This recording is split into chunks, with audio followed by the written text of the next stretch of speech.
어서오세요, 어서오세요. 도봉구 창동 사는 불량주부 망치 부인이 운영하고 있는 생방송 실사수다방에 오신 것을 환영합니다. 반갑습니다. 감사합니다. 어서오세요. 예. 어여오세요. 예. 그니까 이게 나이가 들면서 말이에요. 예, 나이가 이렇게 좀 들면서 나타나는 증상이 옛날에 이제 30대까지만 해도 내가 나는 이제 몸 상태를 아무리 무리를 해도 내 마음 상태가 좋으면 굉장히 막 그 에너지가 계속 넘쳤어요.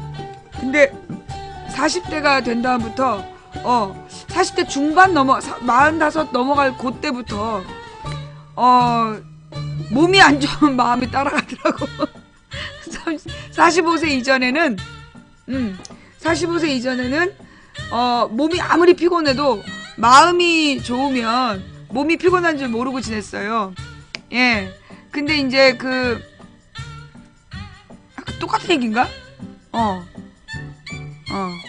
근데 이제 지금 요즘에는 몸이 막 안 좋으면 마음이 따라가 막 이렇게 처져. 그래서 이게 지금 입안이 이게 잇몸하고 닿는 부분은 늘 입병이 났었는데, 그러니까 보통 나면 이런 데 났었는데 지금은 이제 바로 입술 바로 이 안쪽에 나가지고 바로 발음하기가 힘들어요. 그래도 우리 시청자들이 해 먹이는 보약 이거 먹고 지금 견디는 것 같아요. 막 면역력을 강화시킨다 그러면서 한 회에 2포씩 먹으라는, 보니까 홍삼으로 만든 것 같더라고요. 예.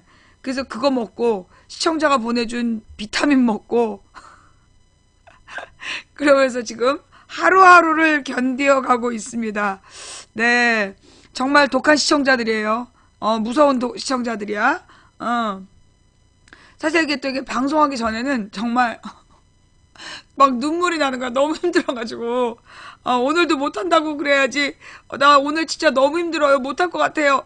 그러자. 근데 방송이 딱 마이크가 켜지면 어느 시점부터 갑자기 또 탁 뭐라 그러나 힘이 붙으면서 하게 되는 것 같아요. 그게 참 묘한 그게 이제 묘한 일인 것 같은데, 그래서 나는 느껴, 이 일이 나의 사명이구나. 그러니까 이 사명이라는 말을 제가 깨달은 게 한 1년이 안 돼요.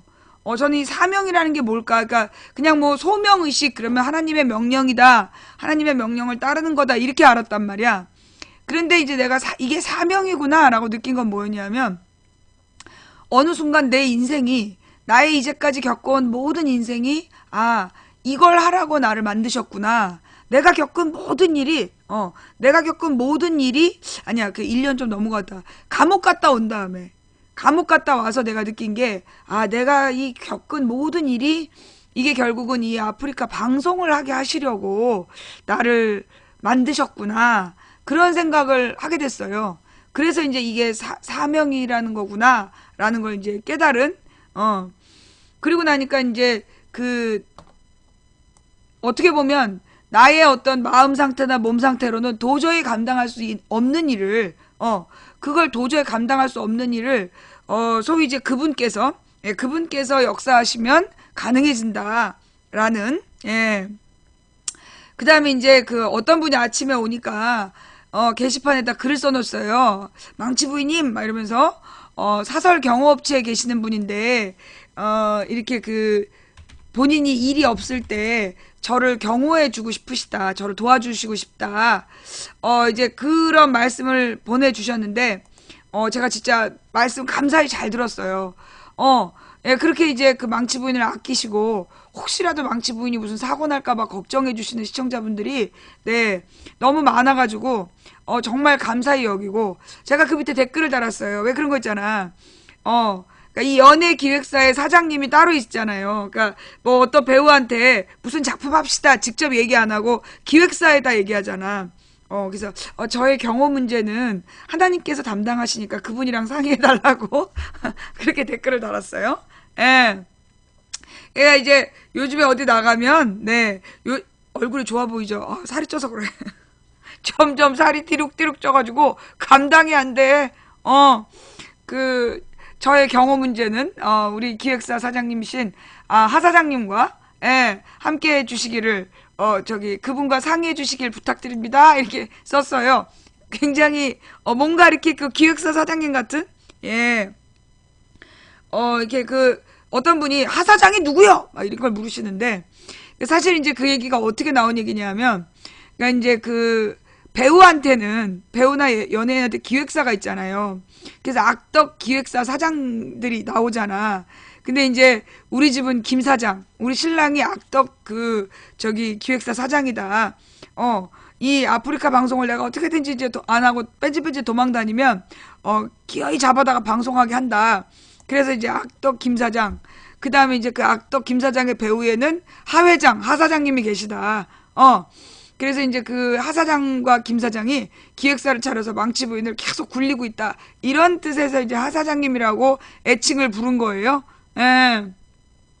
정말 때때로는 어제 같은 경우 너무 힘들어가지고 예, 내가 이제 그 전날 하룻밤도 못 잤어. 한숨도 못 잤어요. 예. 그래서 여기 딱 기록이 남나?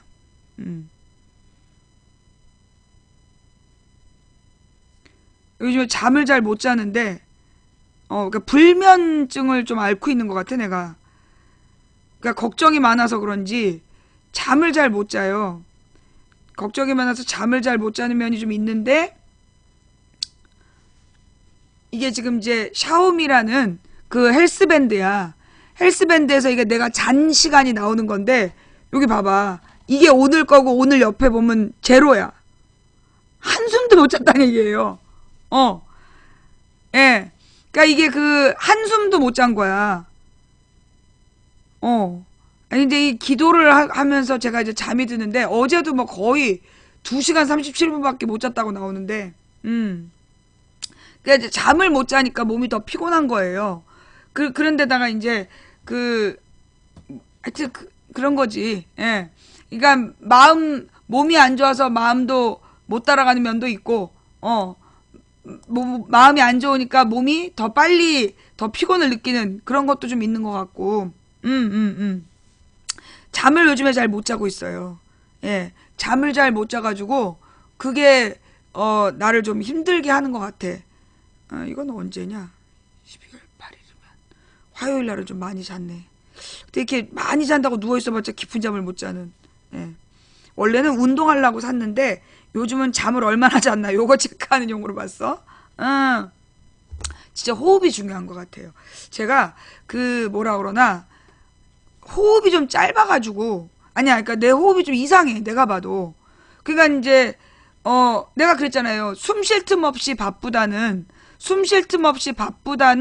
걸 경험해 본 적이 있다. 이게 무슨 얘기냐면 내가 막 순간순간 막 여러 가지 일을 하다 보니까 너무 바빠갖고 어느 순간은 숨 쉬는 걸 잊어버리고 막 일을 하고 있는 거야. 숨을 안 쉬고. 그래가지고 막 이러면서 이제 숨을 쉬는 그런 적도 많았거든요. 그러니까 이제 내가 숨을 잘 못 쉬는 것 같아서 숨쉬기 운동을 요즘 해. 그래서 깊이 숨을 쉬었다가 천천히 내뱉는 요즘에 숨쉬기 운동을 해요. 예. 근데 이제 어제 그저께는 못했던 것 같아. 어제랑 그저께는 숨쉬기 운동을 좀 못했던 것 같아. 이게 막 마음이 막 복잡하고 이래가지고, 링거대. 하여튼 그랬다라는 거. 요즘에 이제, 아니야, 언제였더라? 지난주인가? 무슨, 내가 왜 응답하라 1988 안 본다 그랬잖아요. 예. 응답하라 1988이라는 게 나왔는데, 드라마가 나왔는데, 나는 이제 계속 안 봤어. 맨 처음에 막 교복 입고 왔다 갔다 하고 막 이래가지고, 내가, 이 동네에서 40년 살았어. 그때 우리 동네 교복 입는 애들 없었다니까? 그러면서 이제 내가, 안 봤잖아요. 근데 이제 우리 딸이 그걸 너무 좋아하는 거야. 그리고 어느 토요일인가 금요일이었나, 따뜻한 말 한마디라는 응팔이 나왔어. 근데 그 따뜻한 말 한마디라는 거를, 그러니까 이제 그때는 이제 딸이, 우리 가족이 다 같이 뭔가 취미생활을 해야 된다. 그러면서 걔가 요구한 건 다 같이 응팔을 봐야 된다는 거였어. 그래가지고 이제 식구들이 의무감으로 앉아서 보다가 그 내용이 너무나 감동적인 거야. 그래가지고 막 눈물을 흘리면서 진짜 많이 울었어요. 그 프로를 보면서 그 따뜻한 말 한마디라는 걸 보면서 많이 울었어. 많이 운 다음에 도대체 이게 왜 이렇게 인기가 있나? 그래서 이제 그 IPTV로 첫 부분부터 찾아갖고 본 거야, 틈틈이. 그래서 지금 한 6부까지인가를 봤어. 근데 이제 거기 보면 그 남자애들이 나와. 남자 주인공들이. 그래가지고 이제 성격이 그지 같은 정환이라는 애가 나오고, 그 다음에 너무너무나 모든 게 완벽한 선우라는 남자애가 나오고, 그 다음에 그 천재 프로 바둑 기사 태기가 나오고, 이 분위기를 유도하는 이 골목 그 골목의 카운셀러 동룡이라는 애가 나와. 4명이 나와요. 그리고 이제 그들과 좌충우돌 덕선이라는 여자아이의 그 성장기를 그린 그런 이제 드라마인데, 그 뭐 실제로 그런 프로기사가 있었다면서요? 실제로 그런 프로기사가 있었다는데 잘 모르겠어. 나는 모르는 사람이라 바둑을 잘 몰라서. 근데 내가 이제 그걸 보면서 내가 이제 우리 신랑한테 그게 그 이창호 구단을 얘기한 거야? 그러니까 최택이라는 사람이 진짜 기사 이름이 아니라 이창호 구단 이야기야? 그래요? 나 잘 난 그 젊은 내가 알고 있는 프로 기사는 그 이창호밖에 없었거든. 그렇군요. 그 사람 진짜 신발끈을 못 묶는데? 이창호 아니라는데? 하여튼 모티브다. 잘 모르겠어요. 하여튼 좌우지간 중요한 건 뭐냐. 내가 이제 그걸 우리 신랑이랑 이제 보다가 내가 여보 저기 내 남자친구 있어. 그랬더니만 우리 신랑 그러는 거야. 내가 그 응파를 보면서 여보 저기 내 새 애인 있어. 그랬어. 그 우리 신랑이 정봉이 딱 그러는 거야. 그러니까 뭐 우리 딸이 막 정환이하고 태기 사이에서 막 고민을 하는 거야. 그래서 맞아 너무 멋있어 이러면서 내가 여보 저기 내 새 애인 있어. 그랬더니 정봉이 딱 그러고 나가는 거야. 야! 소리를 질렀지. 근데 사실 그 정봉이란 인물도 굉장히 매력 있는 존재예요. 그 모든 걸 다 모으는, 그리고 막 굉장히 막 집중하는, 원조 덕후. 근데 내가 이제 그걸 6편까지 보고 나서 느낀 게 뭐냐 하면, 5편을 봤나? 내가 느낀 건 뭐냐. 우리 남편은 거기 등장하는 5사람의 장점을 다 갖고 있구나. 거기 출연하는 남자 5명의 장점을 다 가지고 있다. 우리 신랑은. 그러니까 이제 뭐 자기 분야에서 일을 할 때는 그 프로 기사 못지않은 어떤 카리스마 있는 일을 하고, 그 다음에 나하고 결혼하기 전에, 나랑 사귀기 전에 그 개정파리보다 못되게 굴었어 나한테. 얼마나 못되게 굴었는지.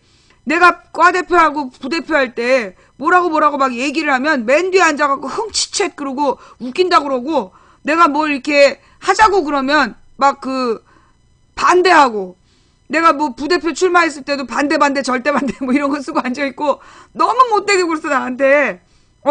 정팔이 못지않은 애였어.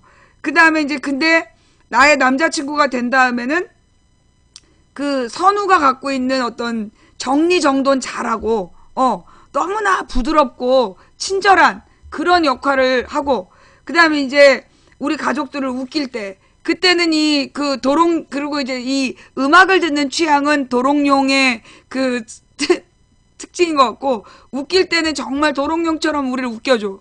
그런데 내가 이제 무슨 어떤 나에 관련된 서류나 이런 것들은 거의 그 정봉이 수준으로 정리정돈을 하는 거야. 이게 막 모아두는 거야. 그리고 근데 우리 신랑은 진짜 이 5명의 남자의 장점만 모았구나. 장점만 모아서 만들어졌구나. 그래서 또 한 번 우리 하나님께 감사하면서 어떻게 이런 신랑을 저한테 보내셨을까. 사실 이제 내가 태어나고 9달 열흘 만에 우리 신랑이 태어났단 말이야. 그러니까 이제 하나님께서 나를 내려보내 놓고 나를 이제 딱 세상에 내놓으시고 문득 걱정이 되신 거지.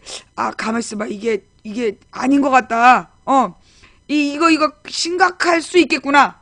이게 이제 얘가 커서 앞으로 어떤 일을 해야 되는데, 이 뭔가 이렇게 중간에 조절해주는 사람이 필요하다. 거기 보면 이제 덕선이 언니가 나오잖아요. 그 덕선이 언니가 굉장히 성격이 못됐잖아. 막 신경질 내고, 누가 그 덕선이 언니가 나하고 닮았다 그러던데 나한테 분명 그런 면이 있어. 막 신경질 내고 막 그럴 때가 있단 말이야. 근데 이제 그때 우리 신랑이 선우 같은 목소리로 나를 이렇게 통제하는 거야. 여보 막 이러면서 여보 이러면서 이렇게 부드럽게 내가 막 화가 나고 뚜껑이 열려 있는데 여보 막 이러면서 여보라 이러면서 소리 지르면 우리 마누라가 왜 이렇게 화가 났을까 이러면서 이게 막 이렇게 나를 가라앉혀 준단 말이야. 근데 사실 많은 사람들이 내가 우리 신랑을 붙들고 사는 줄 알아요. 쥐고 사는 줄 알아. 근데 사실은 나는 내가 우리 남편한테 거의 쥐어 살아요. 예. 그 우리 인재근 의원님이 그걸 정확히 보셨잖아. 아유, 쟤 저렇게 제 지랄을 떨어도 지 남편이 이경선 이름 한번 부르면 바로 꼬리 내려. 네, 진짜예요.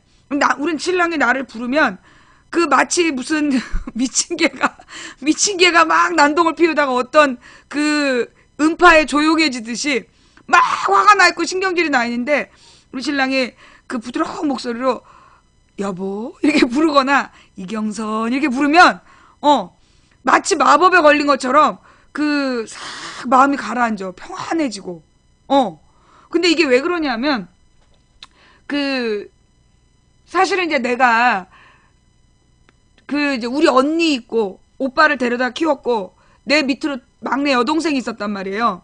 근데 이제 우리 아빠는 우리 언니를 너무 예뻐했어. 그리고 우리 엄마는 우리 오빠만 우리 오빠를 참 예뻐했어. 그 다음에 막내 딸을 우리 막내 여동생을 엄마 아빠가 다 컸을 때까지 업고 다녔다고. 근데 이제 나는 어려서 내가 3살 때 우리 동생이 태어났기 때문에 그때부터 모든 걸 이 어린 나이에 다 혼자 해결했어야 됐던 거야. 그러니까 뭐라는 왜 그 중간에 낀 아이들이 갖고 있는 왜 나는 사랑을 안 해주느냐 그런 대상이 나였던 거야. 근데 나는 막 그 사랑을 요구하고 이런 스타일이라기보다 내가 태어났을 때 그러니까 나는 아마 충분히 사랑을 받았나 봐. 24개월 동안 우리 엄마가 나를 놔놓고 너무 예뻐가지고 잠을 못 잤다는 거예요. 웃기죠? 우리 엄마가 내가 아기를 태어났을 때 너무 이뻐가지고 잠을 못 자고 동네 사람들도 다 예뻐했다는 거야. 24개월 이전이니까 기억이 없죠. 그리고 이제 27개월 만에 우리 동생이 태어났단 말이야. 근데 아마 그 시간 동안에 내가 받았던 사랑이 아마도 내 인생에 굉장히 베이스가 됐던 것 같아요. 그러니까 이제 3살부터 그러니까 그 한 3, 4살이죠. 3, 4살부터 인생을 혼자 살아오면서 되게 당당했던 것 같아. 그리고 막 그 다른 사람에게 사랑을 갈급하지 않았던 것 같아요.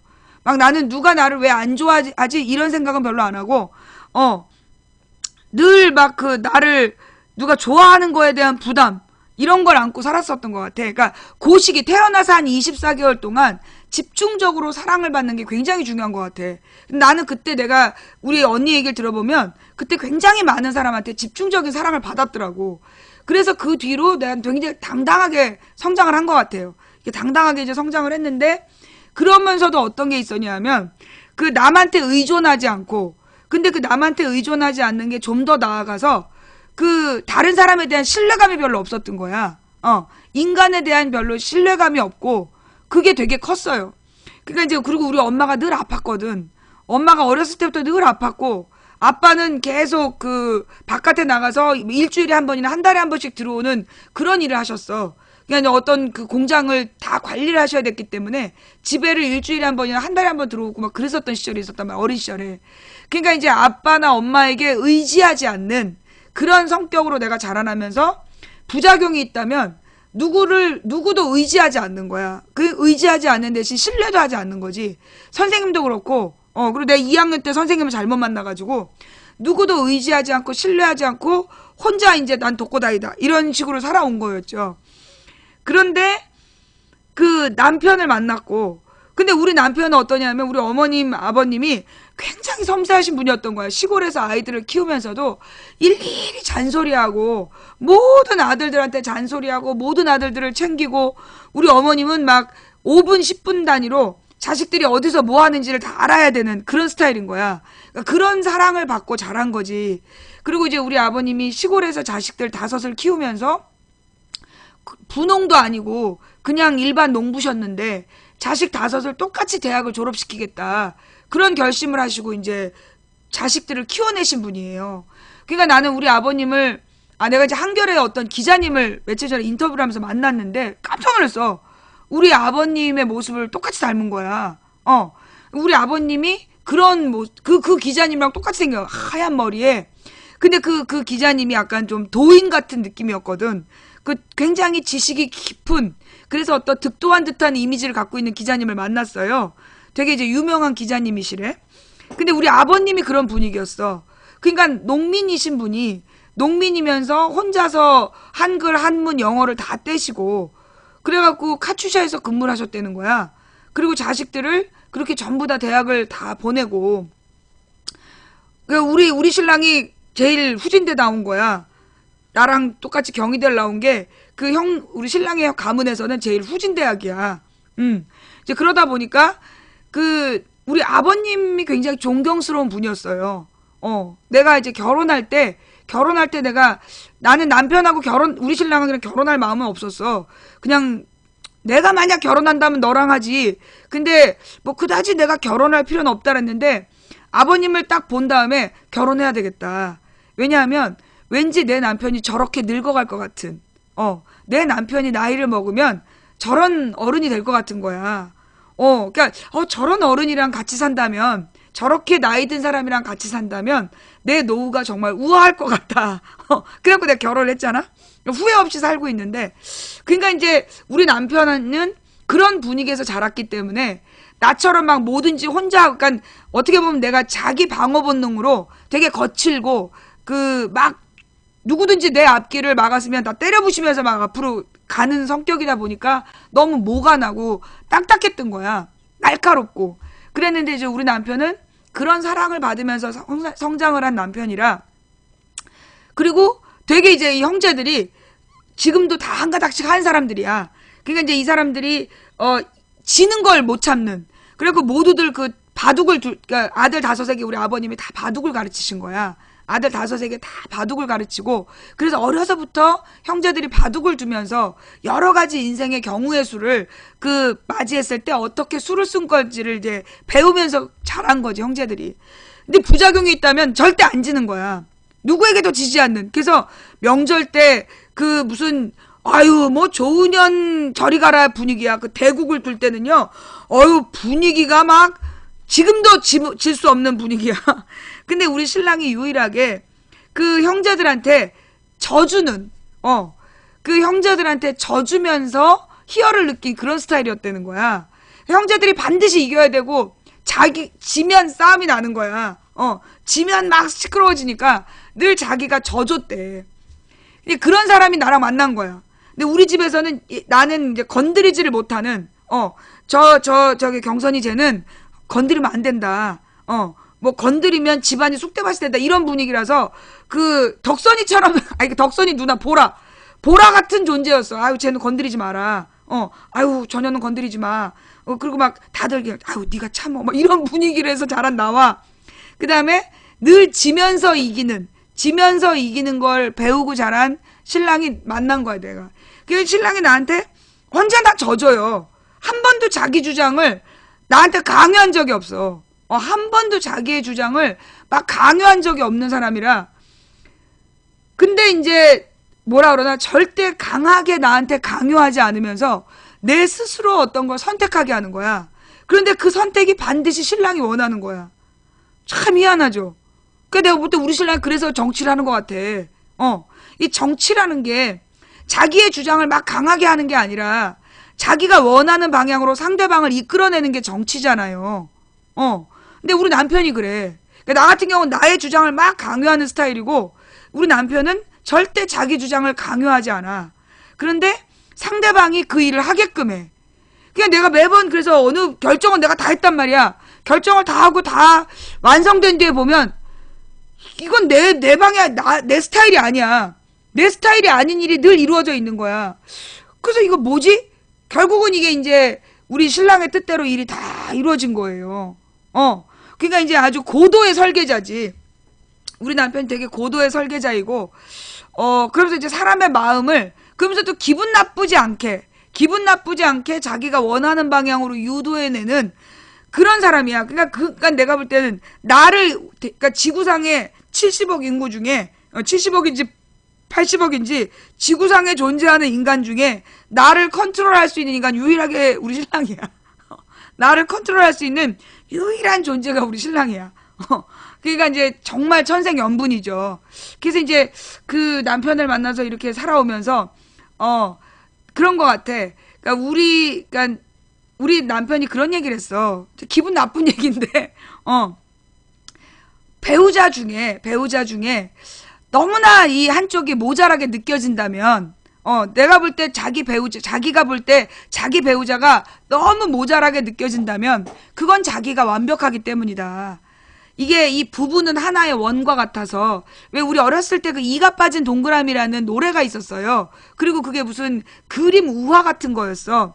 어떤 동그라미가 자기가 모자란 부분을 찾아서 계속 굴러다니다가 드디어 그 짝을 찾았는데 아무 말도 못하게 되니까 버리고 도망갔다라는 얘기가 있었는데 그 부부는 원과 같아서 어떤 사람이 그렇게 모나하게 생긴 그런 모자란 모습을 갖고 있다면 그건 나머지 당신이 그만큼 완벽하기 때문이다. 당신이 그만큼 완벽하기 때문에 당신의 배우자가 그만큼 모자란 거다. 어떤 부부도 동그라미 2개로 살아갈 수는 없다. 모든 부분은 하나의 동그라미가 되는 거다. 그래서 깎이고 불필요한 부분들을 깎아서 하나의 완성된 원을 만드는 거다. 그러니까 자기는 절대 나랑 결혼한 걸 후회하지 않는다. 그 부분에서 이게 욕일까 칭찬일까 20년째 고민하고 있는 거야. 자기는 그래서 나랑 결혼한 걸 후회하지 않는다. 늘 그 얘기를 듣고 나면 묘한 거야. 이게 욕일까 칭찬일까. 어쨌거나 그러면서 이제 그 나이가 들어간다는 건 내 마음에 들지 않고 뭔가 이렇게 뭐 마땅치 않은 걸 보고도 견디어낼 수 있는 힘이 생기는 거. 그런 게 나이가 드는 것 같아. 내가 요즘에 깨닫는 나이가 든다는 건 옛날에 20, 30대 때는요. 모든 게 각이 맞아야 돼. 내가 생각한 게 네모면 전부 다 네모여야 해. 만약에 네모인데 이 한쪽으로 귀뚜기가 삐져나왔다. 잘라버려. 절대 용납하지 않아. 내가 정한 네모 안에 꼭 들어차야 돼. 내가 정한 세모 안에 꼭 들어차야 되고 거기서 삐집고 나오는 거를 나는 절대 용납할 수 없었어. 근데 나이가 들어간다는 건 나는 세모를 그리고자 하였으나 이것저것이 막 이렇게 엉뚱하게 돼가지고 막 삐쭉삐쭉 만들어졌을 때 별사탕 모양이네? 라고 할 수 있는 거. 그게 나이가 드는 것 같아요. 옛날에는 내가 세모나 네모를 만들고자 했으면 반드시 세모나 네모여야 했는데 이 나이가 들어간다는 건 내가 만들고자 하는 모양과 다른 삐쭉삐쭉한 모양이 되면 별사탕 모양이네? 라고 받아들일 수 있는 거. 그게 나이가 드는 게 아닐까. 그래서 뭔가 이렇게 좀 부족한 것들을 봐도 내 마음에 들지 않는 부족한 것을 봐도 그걸 보면서 내 스스로 화가 안 나는 거야. 뭔가 또 다른 뜻이 있겠지. 그러니까 이제 어떤 예냐 실제로 그러니까 나는 이제 그렇게 내가 생각이 변화된 게 우리 남편의 역할이 컸다라고 보는 거예요. 남편이 끊임없이 나를 사랑해주고 끊임없이 나를 참아주고 끊임없이 나한테 헌신적인 모습을 보면서 내가 절대적 사랑이라는 걸 깨달은 거야. 보통 어머니한테 느낀다는 그 절대적 사랑을 나는 우리 남편을 통해서 느낀 거예요. 그래서 하나님이 인간을 사랑하는 게 이럴 것 같다. 난 남편이 나를 사랑하는 모습을 보면서 하나님이 인간을 사랑하는 게 이런 모습의 사랑이 아닐까. 그걸 내가 깨달은 거야. 그러면서 이제 하나님의 거대한 뜻에 대한 깨달음이 생기는 거죠. 그러니까 내가 화가 나지 않는 건 내 뜻대로 되지 않아도 화가 나지 않는 건 내 마음에 지금 안 든다 그래서 그게 반드시 잘못된 게 아니라는 거야. 내 마음에 들지 않고 이게 뭔가 잘못돼 있는데 그렇다고 해서 이게 반드시 잘못된 건 아니다. 지금 뭔가 부족해 보이고 내 마음에 안 드는 구석이 있는데 그럼에도 불구하고 이게 내가 모르는 더 큰 틀 안에서는 이게 옳았다. 예. 그게 옳을 수 있다라는 생각을 하는 거죠. 그러니까 나의 생각만이 옳다라는 생각을 내가 20, 30대 했다면 지금 나의 40대를 넘어가는 내 마음은 내 마음에 들지 않는다고 잘못된 게 아니다. 내 생각에는 옳지 않아 보여도 어떻게 보면 더 큰 그림 속에서는 지금 저 모습이 저래야 될 수 있다. 그런 생각을 배우고 깨닫게 되는 것 같아요. 물론 화는 나. 내 마음에 들지 않는 걸 보면 막 짜증이 나고 아 씨발 막 이게 뭐야 막 뭐 지금 해보자는 거야? 확 뒤집고 싶은 그런 마음이 막 드는데 한순간 또 생각해보면 그래 내 마음에 들지 않는다고 그래서 반드시 잘못된 건 아니야. 그리고 지금 내가 볼 때 완벽하지 않다고 그래서 이게 영원히 완벽해지지 않는 게 아니다. 이게 흐름이구나. 지금 별사탕 모양으로 어긋나 있는 것들이 구르고 구르다 보면 어느 날 내가 미처 깨닫지 못한 아름다운 모습으로 완성될 수도 있지. 그런 마음이 생기는 것 같아요. 사실 이제 우리가 지난 한 주 동안, 그러니까 오늘이 이제 금요일인데, 지난 한 주 동안 내가 마음이 어디서 힘들었냐 하면, 내 마음이 어디서 좀 속이 상하기 시작했냐 하면, 도법스님을 도법스님과 조계사에 대해서 비난하는 사람들, 거기서 내가 마음이 상한 거야. 웃기죠? 사실 이제 도법스님이라는 사람이 완벽한 인간은 아닐 거 아니에요. 근데 나는 사실 그리고 이제 지금 조계종이 문제가 많아. 왜 동국대학생이 50일을 단식을 해야 될 만큼, 그리고 조계종 총무원장이 굉장히 권력에 충성하는 그런 문제점이 있는 게 맞아요. 그래서 지금 조계사가, 그러니까 모든 종단이, 사실 모든 종교 단체의 큰 종파는, 전부 다 정치적인 연관성이 있어요. 그러니까 대형 교회의 목사들을 정치인들이 찾아다닌다니까? 뭐 10,000명 단위, 뭐 20,000명 단위 그런 교회는 정치인들이 와서 막 로비하고 그래요. 그런 것처럼 어떻게 보면 조계종 총무원장이라는 그 존재가 그런 정치적 로비의 대상이고 또 정치적 협작의 대상이고 그래서 문제가 많다라는 건 나도 알고 있어. 알고 있는데 내가 지난 한 주간에 기대했던 건 뭐였냐면 우리 국민의 마음을 아름답게 모아가야 된다. 나는 이제 개신교 신자이지만 나는 이 조계종 신도들이 조계종 신도들 즉 불자들이 어떤 한상균이라는 사람을 구해내야 된다. 지켜야 된다. 이런 마음으로 하나가 되는 모습들을 막 보여주기를 바랬고 그것이 어떻게 보면 우리나라 국민들의 마음을 모으는데 굉장히 큰 도움을 줄 거다라는 나는 생각을 했던 거야. 그게 내 계산이었던 거야. 내가 한 주간 동안 보여주고 싶었고 만들고 싶은 모습은 그거였어요. 그래서 조계종의 뭐 총무원장이 문제가 있고 도법스님이 책임을 못 진다는 등 그런 불만들이 있을지 몰라도 나는 도법스님의 인터뷰의 내용에서 나는 내공을 느꼈고 그리고 지금 조계사가 솔직히 얘기해서 나는요. 이 조계사의 자승이라는 사람이 나가라고 그럴 줄 알았어. 못 받아준다. 한상균이 왜 조계사에 오냐. 이 종교를 정치적으로 악용하지 말라 이러면서 내쫓을 줄 알았다고. 그런데 내쫓지 않았잖아. 나는 솔직히 한상균 위원장이 25일 동안 조계사에 머물 수 있었다는 것에 나는 감사했어요. 내가 알고 있는 조계종 총무원장은 이명박 박근혜 꼬봉처럼 행동했고 그런 욕을 많이 먹었고 그리고 그들의 이익을 대변하는 모습을 여러 차례 보였기 때문에 한상균 위원장을 당연히 내쫓을 줄 알았는데 무려 25일이나 그렇게 대놓고 내쫓지 않고 하루 전날 기자회견을 하면서 내일 12시까지 뭐 결정할 테니까 경찰은 나가라. 솔직히 내가 보는 자승이라는 사람의 그릇에는 정말 최선을 다했다고 생각하는 거예요. 그게 뭐 조계종 신도들한테 기분이 나쁜지 모르겠지만 내가 볼 때 이 조계사가 사실은 어떻게 보면 새누리당의 작업 공간이었고 조계종의 어떤 뭐 신도회나 이런 사람들이 다 새누리가 잡고 있다며 그런 상황이고 이 조계종에다 많은 시주를 하는 사람들이 새누리 지지자들일 것이기 때문에 조계사가 사실 25일이나 한상균 위원장을 품어줄 수 있다는 게 내가 볼 때는 그들의 조건상에서는 정말 최선을 다했다는 생각을 나는 하는 거야.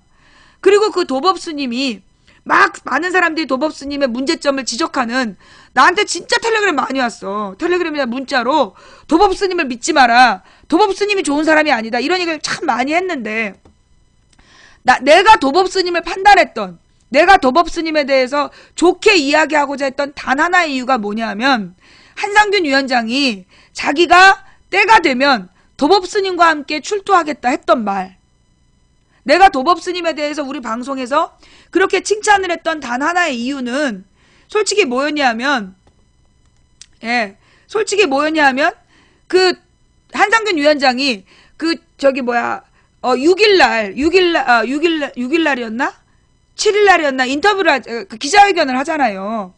자기를 조금만 더 도와달라.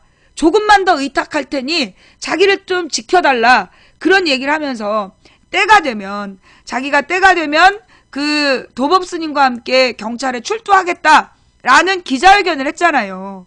그래서 내가 그걸 보고 그래, 이거는 한상균이라는 사람이, 지금 한상균이라는 위원장이 도법스님을 믿고 있구나. 그만큼 파트너로 인정하고 있구나. 그래서 나는 한상균 위원장과 도법스님을 좀 더 그 감동적으로 표현하고 싶었고, 그 둘을 통해서 양심적 불자들을 깨우고 싶었고, 그래서 그 양심적 불자들이 박근혜 정부에 분노하는 그런 어떤 그 모습이 보여지길 바랬어. 그런데 막 그 도법스님을 비난하고 조계사를 비난하는 그 민주노총 지지자들의 이 글들을 보면서 내가 마음이 깨진 거예요. 이렇게 내 마음을 몰라주나. 지금 이렇게 그 사실 조계사에서 그 정도 했으면 내가 볼 때는 그게 최선이었어. 여러분, 솔직히 옛날에는요, 억울한 일이 생기면 어디로 갔어요? 명동 성당 갔어요. 억울한 일이 생기면 명동 성당에 가서 거기서 텐트를 치고 거기서 날마다 시위를 하고 그 명동 성당 그늘 안으로 우리 민주화 운동했던 사람들이 찾아 들어갔었단 말이야. 그런데 지금은 어때요? 아예 못 가요. 아예 못 가게 됐어. 명동 성당에서 오지 말라 그랬잖아. 그 교황 프란체스코 교황이 있는 이 지금의 천주교에서 대한민국 명동 성당은 어려움에 처한 중생이, 어려움에 처한 가장 힘든 사람이 그 성당을 찾아가서 도움을 요청할 때 도움 요청하지 말라라고 선언한 상태예요. 그러면 그만큼 조계사는 다르겠냐고. 그 명동 성당 왜 그러겠어? 그 명동 성당도 결국 권력에 그 놀아나고 있는 거 아니에요? 조계사도 나는 마찬가지일 거라고 생각했다고. 그래서 조계사로 갔다고 했을 때 과연 그들이 보호해 줄까? 그랬는데 25일이나 품어주고 있었다는 건 그들 나름대로 정말 최선을 다했다는 생각이 들었던 거지. 그런 생각이 들었기 때문에 되도록이면 우리가 마음을 하나로 모을 수 있는 그런 과정이 되었으면 했는데, 굉장히 이제 그 민주노총 지지자들 사이에서는 서운했던 거야. 그 이제 조계사에서 민주노총 위원장과 민주노총 간부들이 자유롭게 만나서 뜻을 합치고 이럴 수 있도록 못하고, 보니까 언뜻 얘기하는 게 그 그 한상균 위원장을 어느 건물에 높이 올려놓고 다른 사람이 일체 들어가서 만나질 못하게 했더만. 그런 거예요? 그러니까 그 고립됐다는 얘기를 보니까 그 이 민주노총 위원장과 민주노총 지도부들이 그 안에서 어떤 시간을 벌고 거기서 텐트 같은 걸 치고 뭔가 어떤 공동 대응을 하려고 조계사로 갔던 모양이야. 근데 조계사에서는 어떤 건물로 딱 이 사람을 피신시키고 그 건물 안쪽으로 아무도 못 들어가게 한 거야. 경찰도 못 들어가고 신도들도 못 들어가고 민주노총도 못 들어가고. 그러다 보니까 이 민주노총 위원장이 고립돼 있고 어떤 같이 뭔가 의논을 하기에 한계가 있었던 것 같더라고. 그러니까 이제 그걸 비난하는 것 같더라고요. 예. 그걸 비난해서 그 조계사가 그 위원장을 고립시켜서 심기를 약하게 했다. 이게 이제 민주노총의 불만인가 봐. 근데 사실 어떻게 보면요, 지금 우리 박근혜 같이 꼴통이 정치하는 나라에서 조계사에서 그렇게 텐트를 쳐주고 마음대로 만나라 라고 했다면 나는 25일 동안 한상균 위원장이 거기 못 있었을 것 같아. 그 조계사에 텐트를 치고 아무나 자유롭게 한상균 위원장을 만날 수 있는 상황이 됐다면, 소위 그 신도회라는 이름으로 어느 날 와가지고 깽판을 치고 잡아갔을 수도 있고 끌어냈을 수도 있는 거 아니야. 그게 25일 이전에 난 있을 수 있는 상황이었다고 보는 거예요. 네, 그래서 제가 그 조계사를 비난하는 사람들을 보면서 마음이 좀 안 좋았어. 그리고 이제 이 한상균 위원장이 잡혀간 다음에 그들이 똑같이 막 절망을 하는 거야. 한상균 위원장이 잡혀간 다음에 막 그 조계사를 비난했던 사람들이 모든 게 다 끝났다. 막 이러면서 막 그런 식의 또 분위기를 유도하는 거예요. 되게 절망적으로. 그런데 실제로 내 입장에서 나 같은 사람이 볼 때는 그 한상균 위원장이 여기서부터 다시 시작이다. 그리고 머리띠를 묶고 그렇게 당당하게 구속대로 가는 거잖아. 말도 안 돼. 그 소유죄라는 유관순 열사를 죽이고 그 광주항쟁에 그 투사들을 올가매고 이승만 박정희 전두환이 썼던 소유죄로 처벌하겠다라고 서슬퍼런 그들에게 머리띠를 다시 메고 당당하게 걸어가는 그 위원장의 모습은 사실은 정말 감동이지 않았어요? 사실은 정말 감동이고, 그래, 이렇게 다시 시작이다. 정말 그 강고한 어떤 투쟁가의 모습을 보여준 거였고, 나는 그 모습이 절대 심기가 나약해진, 고립돼서 심기가 나약해진 사람의 모습이 아니라, 어떤 어려움일지라도 당당하게 맞서 나가겠다는 진정한 투사의 모습으로 나는 봤어요. 정말 감동이고 희망이었던 그런 상황인데, 굉장히 막 그 한상균 위원장을 내준 조계사에 대해서 비난하는, 나는 그렇게 봤어. 조계사를 비난하면서 한상균 위원장을 그렇게 내준 조계사를 비난하는 사람들, 나는 그 사람들이 그 한상균 위원장이 보여준 그 멋있는 감동적인 그 장면을 반감시켰다고 본 거야. 그 조계사에 대해서 불만을 막 써대는 사람들을 보면서 내가 느낀 건, 그들의 그 불만이 어떻게 보면 그 한상균 위원장의 그 강고한 투쟁의 모습에서 줬던 그 희망과 정말 새로운 출발하는 그 모습에 기스를 내게 했다. 흠집을 낸 거 아니냐. 난 그런 생각이 들었다는 거지. 그게 뭔 말인지 알겠어요? 그래서 내가 막 화가 났어. 근데 오늘 문득 그런 생각이 들더라고. 어제 오늘 그것 때문에 참 힘들었는데, 내가 볼 때 흠결이지만 그럼에도 불구하고 큰 방향으로 나아가고 있구나. 우리가 민주주의라는 게 뭔가, 결국은 다양한 생각들이 존재하지만, 다양한 생각들이 존재하고 다양한 불만들이 있고, 아마도 그렇게 불만을 얘기하는 사람들이 20, 30대일 것 같아요.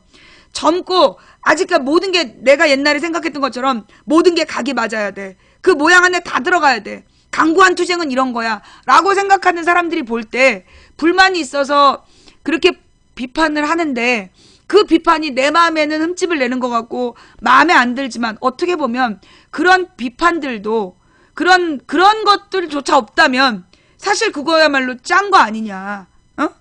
그런 불만, 조계사가 왜 그걸 내줬냐, 이런 불만도 하나 거기에 반창고처럼 붙어 있으면서, 그래서 이게 더 강고한 민주주의의 큰 방향으로 가고 있는 거 아니냐. 내가 그러면서 이제 우리 오늘 동생하고도 얘기하면서 깨달은 건, 어쨌거나 우리의 방향이 거대한 물줄기가 돼서 하나의 방향으로 웅장하게 나아가고 있다. 이런저런 막 흠집이 날지라도, 그럼에도 불구하고 사실 그렇잖아요. 전쟁을 하면서 군인이 한 명도 안 죽을 수는 없잖아. 그죠? 전쟁과 전투를 하는데 단 한 명도 우리 편은 죽지 않는다, 단 한 명의 아군의 피해가 없다, 그런 전투는 없어요. 이순신도 징기스칸도 누구도 우리 쪽은 한 명도 안 죽었다, 그건 말이 안 돼. 어차피 그래서 우리 쪽도 피해를 보고 상처가 나면서도 그래도 거대한 방향으로 거대하게 점점 뭉치면서, 뭔가 좀 못생기고 덕지덕지 막 붙어서 뭔가 안 어울리는 것도 같고 조금 이상한 것 같지만, 그럼에도 불구하고 점점 커지는 우리가 상처나고 못난 모습이지만 올바른 방향으로 크게 가고 있다. 그 느낌을 제가 오늘 이제 방송하기 전에 마음을 정리하면서 받았다. 예. 요 얘기를 하고 싶어서 내가 응팔 얘기하고 우리 신랑 얘기하고, 그러면서 내가 여러분들한테 하고 싶은 이야기는 뭐냐, 우리가 지금 굉장히 많이 우리의 모습이, 사실 우리 지금 이제 야권에 대한 불만들이 되게 많아요. 소위 진보 언론에 종사하는 분들이 이 야권의 모습에 굉장히 많이 실망하고 비판적인 기사를 쏟아내고 있어. 응? 비판적인 기사를 쏟아내면서 정말 야권 한심하다, 야당 한심하다. 이러니까 어떻게 총선에 이기겠냐. 그러니까 한나라당, 새누리당이 강해지는 거다. 그런 비난을 막 쏟아내고 있지만 저는 우리가 가고 있는 방향의 모습이 지금 야당의 모습이 완벽하지 않지만 나는 그럼에도 불구하고 거대한 방향으로 하나로 뭉쳐가고 있다고 생각해. 한 예로 나는 진중권 씨가 문재인을 공격하는 안철수에 대해서 시원하게 까줬잖아. 나는 그 부분에서 나는 굉장히 쾌감을 느꼈어요. 그리고 어떤 희망이 느껴진 거야. 왜냐하면 진중권이라는 사람은 사실 진보정당을 지지하는 사람이었잖아요. 진보정당을 지지한 사람이고, 근데 그 사람이 문재인 대표를 괴롭히는 안철수에 대해서 그렇게 시원하게 얘기를 해준다는 건, 그래서 나는 그 사람이 영향을 미치는 진보 세력들에게 그래, 문재인을 중심으로 뭉쳐야 된다. 물론 문재인이 완벽하냐? 문재인이 정말 대단하고 완벽하냐? 그래서가 아니다. 지금 우리가 쓸 수 있는 유일한 무기가 문재인이니까 문재인을 중심으로 뭉쳐야 된다. 이런 어떤 흐름이 만들어지고 있구나. 그래서 제가 되게 감사했어요. 그래서 진중권 씨의 그 트위터가 너무나 감사했던 게 그런 거야. 어떤 하나의 그러니까 민주 세력이 하나의 방향으로 뭉치고 있구나. 지금 야당 안에서 개 지랄을 떠는 정말 아우 진짜 씨 그런 사람들도 있지만 그래도 하나의 방향으로 가고 있구나. 그런 느낌을 내가 받았단 말이야. 그런데 오늘 바로 이 기사가 난 거예요. 예. 무슨 기사냐?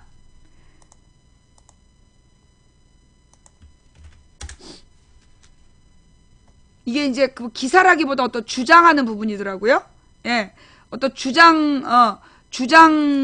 쓴 내용인데, 지금 막 연일 모든 언론에서 새정치연합 내분 사태 일촉즉발, 이제 이 새정연의 내분 상태 해결 불능, 굉장히 부정적이고 무시무시하게 글을 써대잖아요. 그런데 내분 사태 새정치연합 총회 분위기는 달랐다. 내분 사태 새정치연합 총회 분위기는 달랐다. 근데 제목에 보니까 김한길 전 대표의 일갈 그대로 관철되기를 희망합니다. 무슨 얘기지? 그래서 김한길이가 지금 이 의원 초기를 장악했다는 얘기인가? 그러면서 이걸 읽기 시작했어요. 연일 언론의 새정치연합의 이른바 내분 사태가 오르내리고 있습니다. 보도만 보면 당대표는 지금 퇴진의 벼랑 끝에 몰려있고 곧 대규모 탈당과 분당이 현실화될 것 같은 분위기입니다. 이렇게 지금 1년이야. 1년 내내 이랬잖아. 여러분 올 봄에 뭐라 그랬어요? 올 봄에 제일 많은 단어가 뭐야? 호남신당. 그랬죠. 올 봄에 제일 많이 나온 게 호남신당이었어. 아니지? 작년부터지. 그러니까 그 천정배가 당선된 다음부터 호남신당. 호남신당. 천정배 당선이 하면 4월이었나? 그때부터 호남신당 지금까지 8개월 노래를 했어. 그리고 대규모 탈당으로 천정배에게 힘을 몰아주고 어쩌고. 그죠? 그런데 지금 12월이야. 12월이라고. 대규모 탈당이 있었어요? 대규모 분당이 있었어? 호남신당이 뭐였어? 아니잖아. 그죠? 예. 뭐 망부동부 수령님 축지법을 쓰다요. 뭐라는 거야? 너는 그 터키에서 온 알바니? 한국말이 익숙하지 않은가 보다. 예. 자, 그런데 실제로 이건 결국은 언론의 장난이었다는 거야. 언론 보도만 보면 당장 막 문재인을 퇴진시키고 벼랑 끝에서 완전히 공중 분해될 것 같은 당의 모습으로 보인단 말이야. 그죠? 그러나 9일 열린 새정치연합 의원총회 분위기는 전혀 달랐습니다. 총회 분위기를 한마디로 요약하자면 대표 중심으로 굳게 단결하자, 이것이었습니다. 총회에서는 이른바 비주류라고 하는 분들은 한마디도 하지 않았습니다. 의원총회에서 대신 대표를 몰아붙이고 있는 일부 의원들과 당무를 거부한 원내대표 등 당직자에 대한 성토가 이어졌습니다. 뭐 새정치연합의 다수가 탈당할 것처럼 그렇게 언론에서 보도한 것과 전혀 다르게 대표를 중심으로 굳게 단결하자, 이게 한 줄이래잖아. 총회에 처음부터 끝까지 참석한 관계자가 전한 주요 발언 내용이다. 일부를 소개한다. 강기정 의원, 문 대표에게 시간을 줘야 한다. 당원이 당대표 고발하고 의원들 당무 거부하고 이게 당인가? 문 대표를 지난번에 당대표로 인정하기로 한 거 아닌가? 이 사람들이 누구냐 하면요. 소위 이제 전직 무슨 의원들이야. 호남에서 전직 의원들. 한마디로 이미 지난번에 공천 못 받거나 떨어진 사람들. 그 사람들이 이번에 또 공천 못 받을 것 같으니까 탈당하고 아니면 뭐 탈당해서 다른 데로 가거나 아니면 당대표를 고소한다는 둥 이러면서 언론 플레이를 하는 거야. 근데 실제로 이름을 보면 몇 명 안 돼.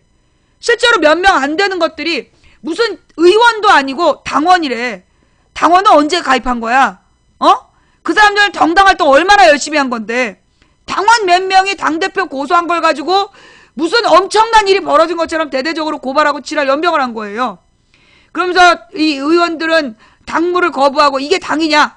문 대표를 지난번에 당대표로 인정하기로 한 거 아니냐라고 얘기하는 의원도 있고, 또 양승조 의원은 당무 거부하고 있는 이종걸 주승용 유감이다. 아주 창피하다. 이후 열변을 토해서 박수를 받고 옳소 잘했어요라는 호응을 받았다. 유기용 의원은 원내대표 당무 거부는 이해할 수 없다. 또 원혜영 의원은 새누리당과 박근혜 대통령과 싸우는데 매진해야 한다. 서른 의원, 지금은 아무리 좋은 제안이라도 분열을 가져오는 것이면 하지 말자. 지금은 단합이 제일이다. 시간이 없다. 라고 했고, 전순옥 의원은 솔로몬 왕의 판결을 언급하며 당을 살리는 진짜 엄마가 있고 당을 분열시키는 가짜 엄마가 있다. 라는 의견을 얘기했고, 이종걸 원내대표는 당무 거부한 거 아니다. 라고 발언을 하자 좌중에서 여기저기서 무슨 궤변이냐. 내일부터 바로 최고위 회의에 참석하라. 라는 성토가 쏟아졌다. 이른바 비주류 세력이 쏟아내고 있는 문재인 사퇴하라는 주장은 한마디도 나오지 않았다. 비주류가 그렇게 조중동과 종편에서 떠들어댔던 채널A TV조선에서 그렇게 떠들어댔던 문재인 사퇴하라 한마디도 안 나왔다는 거야. 새정치연합 국회의원들의 전체 총의를 모으는 자리에서 쏟아진 이 같은 발언들로 볼 때 문재인 대표로 일치 단결하는 게 당 내부의 전반적인 분위기 같다고 하면 틀린 말일까요? 탈당과 분당을 언급하시는 분들은 당 내에서보다는 주로 언론에 자기들의 주장을 펼치고 계십니다. 그러면 언론은 이분들의 이야기를 대서특필하고 당대표의 지도력이 마치 붕괴라도 하는 것 마냥 기사를 씁니다. 새정치연합 의원 120명 중에 결국 맨날 이렇게 언론에다가 문재인 대표한테 도끼질하는 건 고작 10명이라는 거야. 요새 지도부를 흔들고 계시는 분들이 몇 분이나 되는지 쭉 기사를 검색해봤습니다. 문병호 의원이 안철수 의원의 마지막 기자회견 이후로 최근에 가장 말씀을 많이 하신 것 같고, 그런데 문병호가 안철수 이번 주말에 탈당한다니까 안철수가 그거 문병호 생각이지 자기 생각 아니다 이런 거 아니야? 그 밖에 박지원, 주승용, 유성엽, 황주홍 아무리 많이 잡아도 10명이 넘지 않습니다. 이 10손가락에 다 꼽을 수 있는 분들이 지금 언론에서는 새정치연합의 대다수 정서를 대변하는 것처럼 비치고 있다. 조중동과 종편은 이들의 이야기를 재료로 써서 연일 재탕 삼탕을 해가며 야당의 분열을 조장하는 쌈붙이기 기사를 지금 이 시간에도 쏟아내고 있다. 오합지졸들이 모여서 자기들끼리 권력 싸움하느라 날 새는 줄 모른다. 이것이 이들 매체들이 굳히려는 제1야당의 이미지다. 다른 언론들도 자극적인 말을 제목으로 뽑아내며 탈당이나 분당을 기정사실화하는 것은 마찬가지다. 이 분란이 어떻게 시작됐는지, 거친 문제 제기를 하는 이들은 왜 그러는 것인지 등의 배경이나 원인은 제대로 다루지 않고 있다.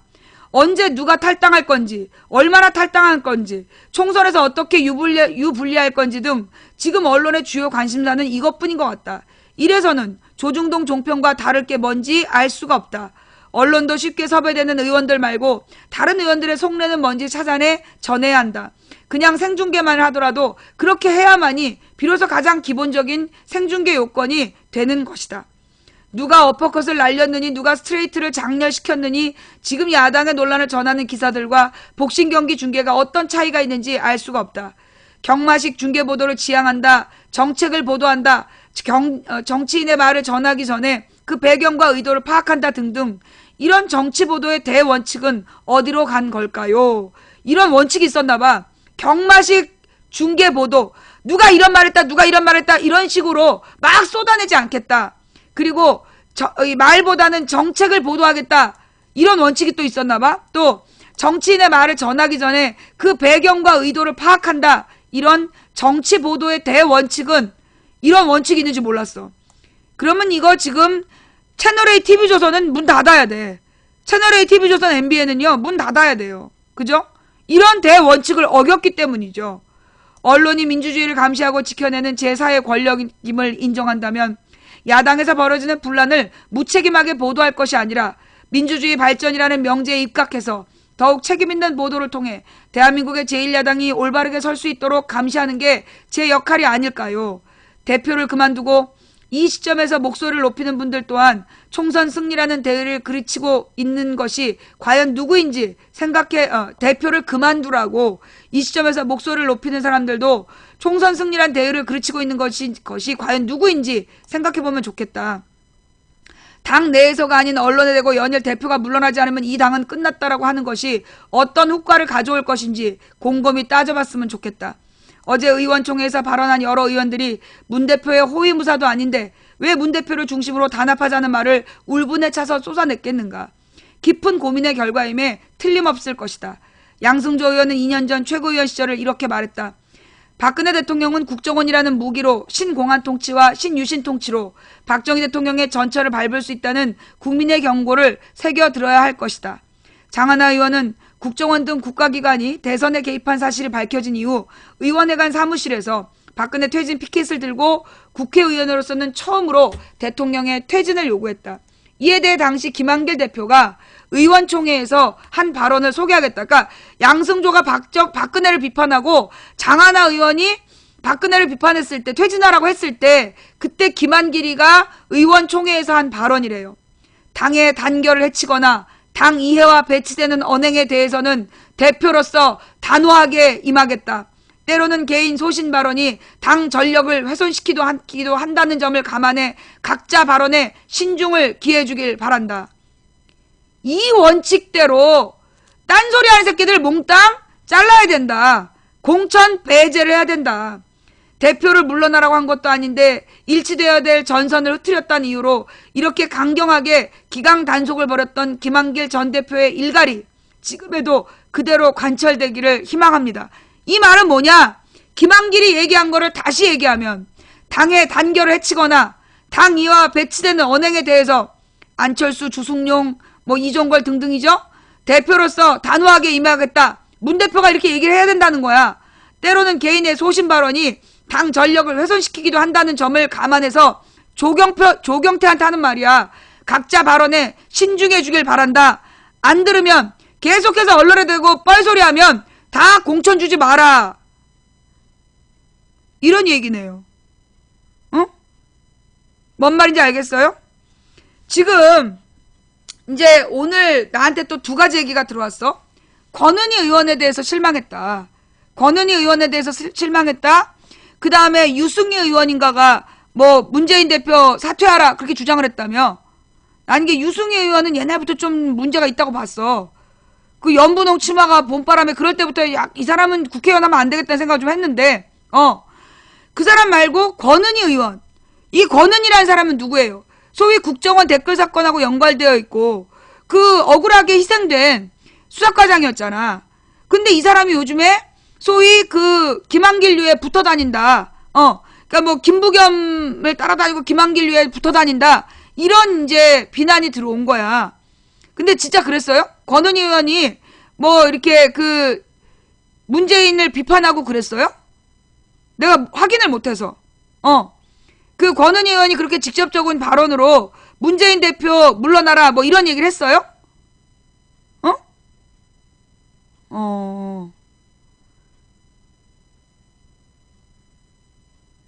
자, 그렇다라면 그럼 이 권은희란 사람은 왜 이런 행동을 할까? 예. 비대위 구성에 서명을 했다. 내가 볼 때 권은희 의원은요. 정치에 대해서 정자를 몰라. 안철수나 권은희나 정치를 모르는 사람이야. 정치는 해본 적이 없는 사람이야. 권은희는 수사는 잘하고 당당하게 자기 스스로의 도덕성은 있는지 몰라도 정치적인 걸 잘 모르는 사람이야. 그런데 지금 권은희 주변에 있는 사람들이 문제인 거죠. 권은희라는 사람이 정치를 잘 모르니까 그 사람한테 누가 공천 줬어? 김한길 안철수가 공천 준 거 아니야. 원래 동작 정도에 왔다면 이 동작의 분위기에선 권은희가 그런 사람들이랑 어울려 다닐 리가 없어. 서울에서 권은희한테 공천을 줬다면 권은희가 그런 안철수 이런 애들 따라다닐 수가 없다고. 그런데 지금 권은희 지역구가 어디냐 하면 그 권은희 지역구가 어디냐 하면 호남이야. 그리고 그 호남에다 갖다 내리 꽂은 게 누구야? 김한길 안철수야. 그러다 보니까 김한길 안철수가 너 공천 준 게 우리잖아. 이러면서 그 권은희한테 계속 영향력을 행사하는 거죠. 그러니까 그 권은희가 뭘 잘 모르니까 여기다 막 서명해라. 이러면서 꼬시고 다닌 거 아니겠어. 강요하고. 그러니까 지금 이 권은희 의원이 그 공천 그 엉뚱한 곳에 가서 내려꽂혀서 고립돼 있는 거죠. 이 사람이 서울에 있어야 되는 의원인데 그걸 일부러 호남에다 심어놓고 호남에서 이 당대표를 흔드는 그런 용어로 지금 김한길 쪽에서 쓰고 있는 거 아니냐. 이런 추론이 된다는 거지. 예. 뭔 말인지 알겠어요? 내가 볼 때는 지금 권은희란 사람 개인에게 이렇게 포커스를 맞춰서 비난할 때가 아니라, 그리고 지금 권은희 의원이 제대로 의정 활동을 못했어, 내가 볼 땐. 내가 볼 때 권은희 의원이 지난번 국정원에 권은희 정도 되면 어디다 넣어야 되냐면 정보위에 넣어야 돼. 정보위원회에 들어가서 그래서 막 국정원하고 들고 싸워야 되는 거야. 그런데 지금 권은희한테 제대로 된 일을 주지 않아. 그리고 권은희가 이제까지 의정활동을 제대로 못했어. 권은희 의원이. 이건 왜 그러냐. 내가 볼 때 그 보좌진들 누가 꾸렸는지, 보좌진들 누가 꾸려줬는지 난 그게 문제인 것 같아요. 전혀 제 역할을 못했어. 그거는 뭐냐. 그 밑에 있는 보좌진들이 정상이 아니라는 거야. 정상이 아니고 제대로 의정활동을 보좌하고 있지 못하다는 얘기예요. 그러면서 권은희가 그렇게 된 건 누구 때문이냐. 김한길 안철수 때문이다. 이 부분을 분명히 해야 돼요. 지금 이 모든 배우는 누구야? 김한길이야. 지금 이제 사실은 어제나 그제쯤에 김한길이 등판할 예정이었던 것 같아. 쟤네들 분위기가 보니까 어제나 그제쯤에 김한길이 한마디 하고 나올 분위기였던 거야. 근데 우리 방에서 수요일날 아주 그냥 밟아버린 거 아니에요. 김한길의 과거를 적나라하게 막 밟아버리면서, 왜냐하면 그 전날부터 조선일보가 월요일 화요일에 작업을 했단 말이야. 월요일날 조선일보가 작업하고 화요일날 주승용이가 김한길이 이 문제를 풀어야 된다. 그래서 내가 수요일날 김한길의 과거를 다 보여준 거 아니야. 그러면서 이 김한길이 배우다 이러면서 밟아버렸더니 지금 김한길이 등판을 못하고 있는 거야. 쟤네들은 이제 왜냐면 안철수 장사를 했는데 안 먹힌 거야. 그러니까 처음에 주승용으로 최고위원회에서 계속 흔든 거야. 주승용으로 최고위를 계속 흔들어갖고 막 나가네 마네 정청래하고 싸움 걸어가지고 나가네 마네 이런 거죠. 예. 그러면서 이제 그래서 주승용으로 새정치연합을 한 3개월을 마비시켰잖아. 그 다음에 주승용이 이제 완전히 우리 방에서 주승용 언급도 마라. 뭐 얼마나 유명한 사람이야 그 사람. 영향력 있는 사람 아니다. 이러면서 개무시하니까 그 다음에는 안철수를 지금 띄운 거 아니야. 그래갖고 안철수가 지난 여름부터 혁신위원회 문제로 5월달부터 혁신위 가지고 당대표를 지금 흔든 거 아니에요. 그러다가 이번에 완전히 박살난 거 아니야. 사실은 아니지. 안 대표가 다시 등판한 건 국정원 국정원 민간사찰 문제 터졌을 때 그때 안철수가 다시 등판을 해. 그러니까 그때부터 지금까지 주승용의 을 버리고 안철수를 막 흔들어댔던 거야. 당대표를. 그러면서 결정적으로 이번에 한 방을 날렸는데 네티즌이 싹 밟아버린 거 아니야. 대동단결. 안티 안철수로 그냥 대동단결. 안철수는 물러가라. 이렇게 네티즌이 대동단결 해버리니까 안철수 장사가 이제 실패한 거야. 그러니까 이제 조선일보가 월요일 화요일에 김한길한테 이제 네가 나서라 사인을 준 거야. 김한길을 언급하면서 지금 새정연은 김한길계와 친노의 대립이다. 이런 식으로 이제 논조를 부린 거야. 그러니까 아니나 달라 주승용이 딱 받아치면서 이 문제를 풀 키는 오로지 김한길이 쥐고 있다. 그 얘기가 나온 거야. 이게 뭐냐. 김한길이 이제 3번 타자가 돼서 문재인 후려치기를 하려고 그랬던 거지. 근데 이제 우리가 먼저 선제 공격을 했고 그래서 지금 김한길이 못 나오고 있는 거야. 그러니까 그러면 어떻게 하면 이 새정연 지지자들에게 상처를 줄까? 그래서 지금 들고 나온 게 권은희가 사실은 이 야권 지지층에게는 상징적인 인물이잖아. 그런데 이 권은희를 억지로 끌어들여서 거기에다가 서명하게 하고 그걸 싹 흘려가지고 지금 권은희도 문재인을 비판하고 있다라는 식의 이미지 정치, 이미지 공작을 하고 있는 거 아니냐. 난 이렇게 본다는 거죠. 이 부분은 이제 내가 생각하는 그 김한길 파의 공작으로 보인다. 자기가 직접 나오고 싶은데 지금 나올 수 없는 상황이니까 지금 그런 식으로 공작을 피고 있는 거 아니냐라는 거고, 나는 권은희 의원이 지난 그 1년 반 동안, 그 권은희가 2014년이었죠. 그 재보선이 나온 게 올해 아니고 작년이었지. 근데 지난 1년 동안 보여준 모습은 좀 실망스러웠어. 너무 실망스럽고, 이 사람은 어떤 그 리더가 돼서 사람들을 이끌고 어떤 공동의 작업을 하기에는 좀 모자라다, 부족하다, 그걸 내가 느꼈어요. 나는 아마도 이제 이 권은희라는 사람이 개인은 정직하고 올바른 길을 가고 있다라고 생각할 수 있는데, 이 사람의 문제는 사회성인 것 같아. 그러니까 올바른 사람을 골라보고 사람 보는 눈이 없는 거지.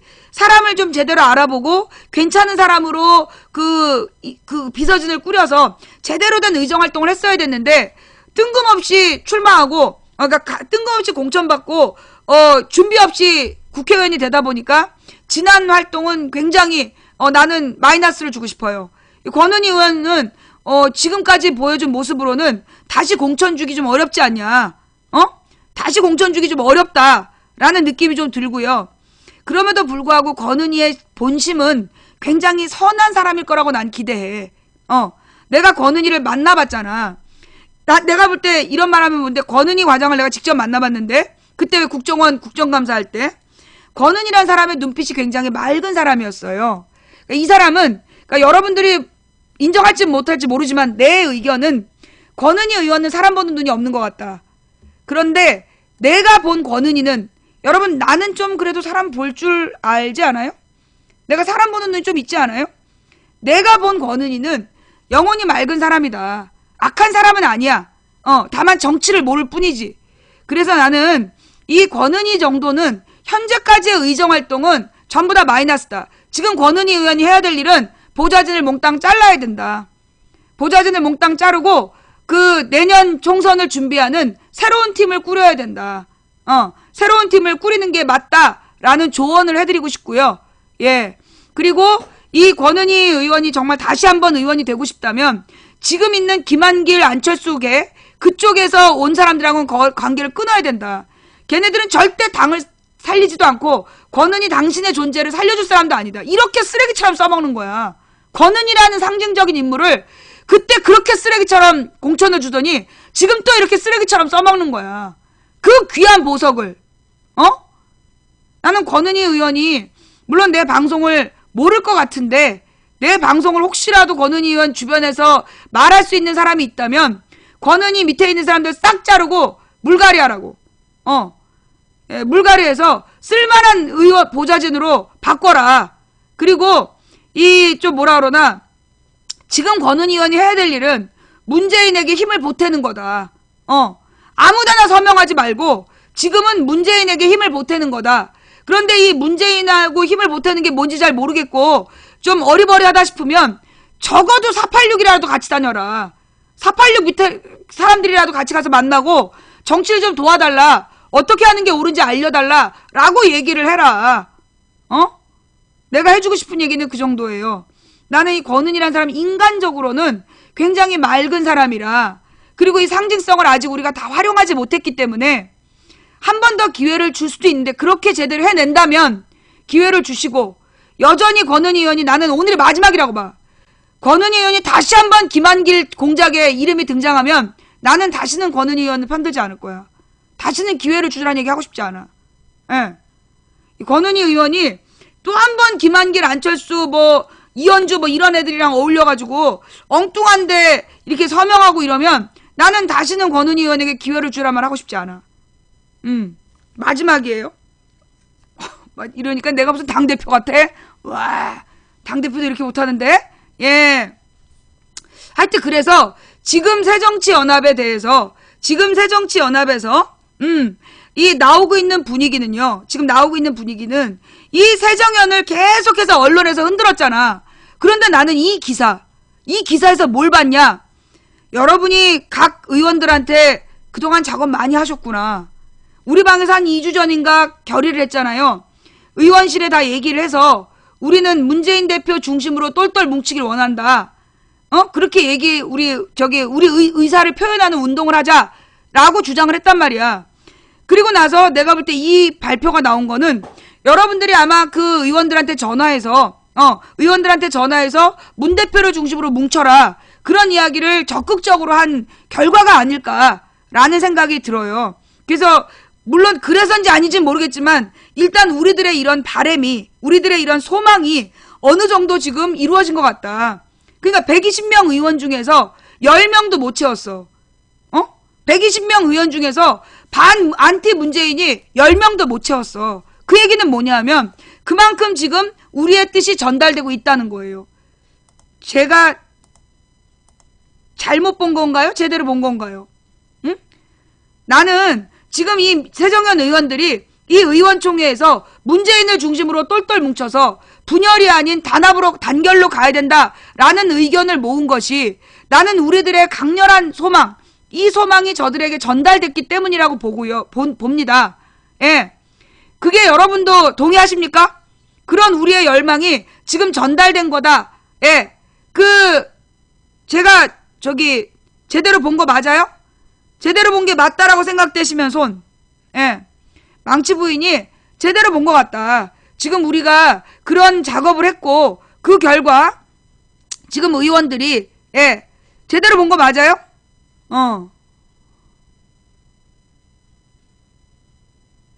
예.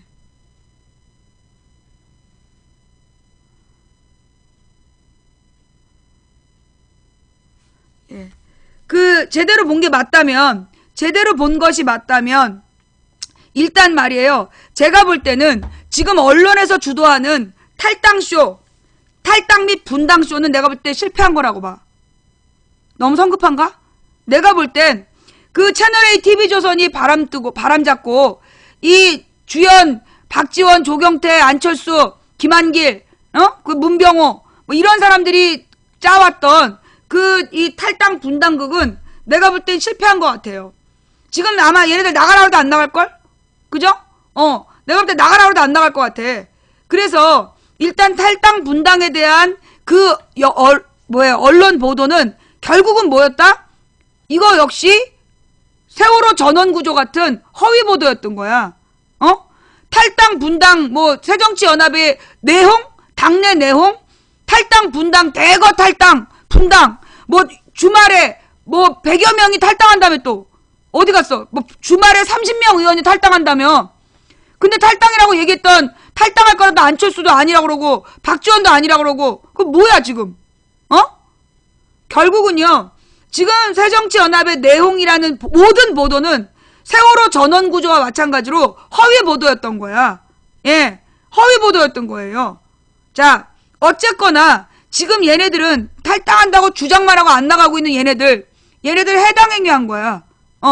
당을 망치는 짓을 했기 때문에 김한길이 했던 말을 그대로 돌려주면 당의 단결을 해치거나 당 이해와 배치되는 언행에 대해서 대표로서 단호하게 임하겠다. 때로는 개인 소신 발언이 당 전력을 훼손시키기도 한다는 것을 감안해 각자 발언에 신중을 기해주길 바란다. 지금부터 언론에다가 개소리하는, 언론에다가 문 대표 물러나라. 아니, 나는 이래요. 여러분이 내가 볼 때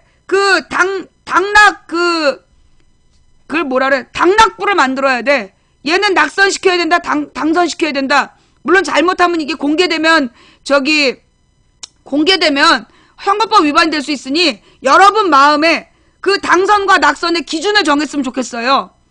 나는 내가 생각하는 당선과 낙선의 기준은 이번에 이 문재인에게 물러나라.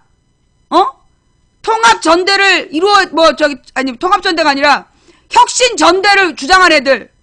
그 다음에 그 문재인 물러나라 라고 주장한 애들. 난 얘네들은 응분의 대가를 줘야 된다고 봐. 응분의 대가를 치르게 해야 된다. 그리고 계속해서 언론에다가 지도부를 흔드는 인터뷰한 애들, 얘네들도 응분의 대가를 치르게 해야 된다. 그 지역 사람들이 알아서 정리를 해야 된다고 봐요. 예. 다시는 우리 국민들이 당신네 지역의 대표로서 그들을 보고 열받는 일이 없도록 정리를 좀 해줘야 된다고 봐. 그럼 그런 사람이 우리 동네 나오면 어떻게 해야 돼요? 그 사람 말고 다른 사람은 누가 나왔나? 그 중에 가장 당선 가능한 진보 세력의 누군가에 관심을 가져야지. 난 찍으란 얘기 안 했어. 그런 인간들 말고 그 지역에서 선거운동한 사람들 중에 가장 표를 많이 얻게 생긴 진보적인 정치는 누가 있나? 관심을 가지라는 거지. 관심만. 자, 하여튼 지금부터 정리를 합시다. 그 언론 보도 쫙 정리해갖고요. 여러분 지역의 의원들이 그동안 어떤 말을 했나? 예. 그 어떤 말을 했는지 쫙쫙 한번 정리를 한번 해가지고요. 지금 근데 물론 그 이전에 11월 이전에 뭔 말 했든 11월부터 문재인이 다시 한번 하겠다 그랬는데 잘해보겠다 그랬는데 그때부터 깐족거린 애들 걔네들은 대상이다. 11월부터 깐족거린 애들은 대상이다. 예, 라는 거. 심사 대상, 국민들의 공천 심사 대상이다. 예, 라는 거를 얘기하면서 넘어가겠습니다. 지금 아까부터 계속 시민의 날개 얘기가 나오고 있는데 눈치를 못 챘어요? 눈치를 못 챘어? 내가 일부러 얘기 안 하고 있다는 거?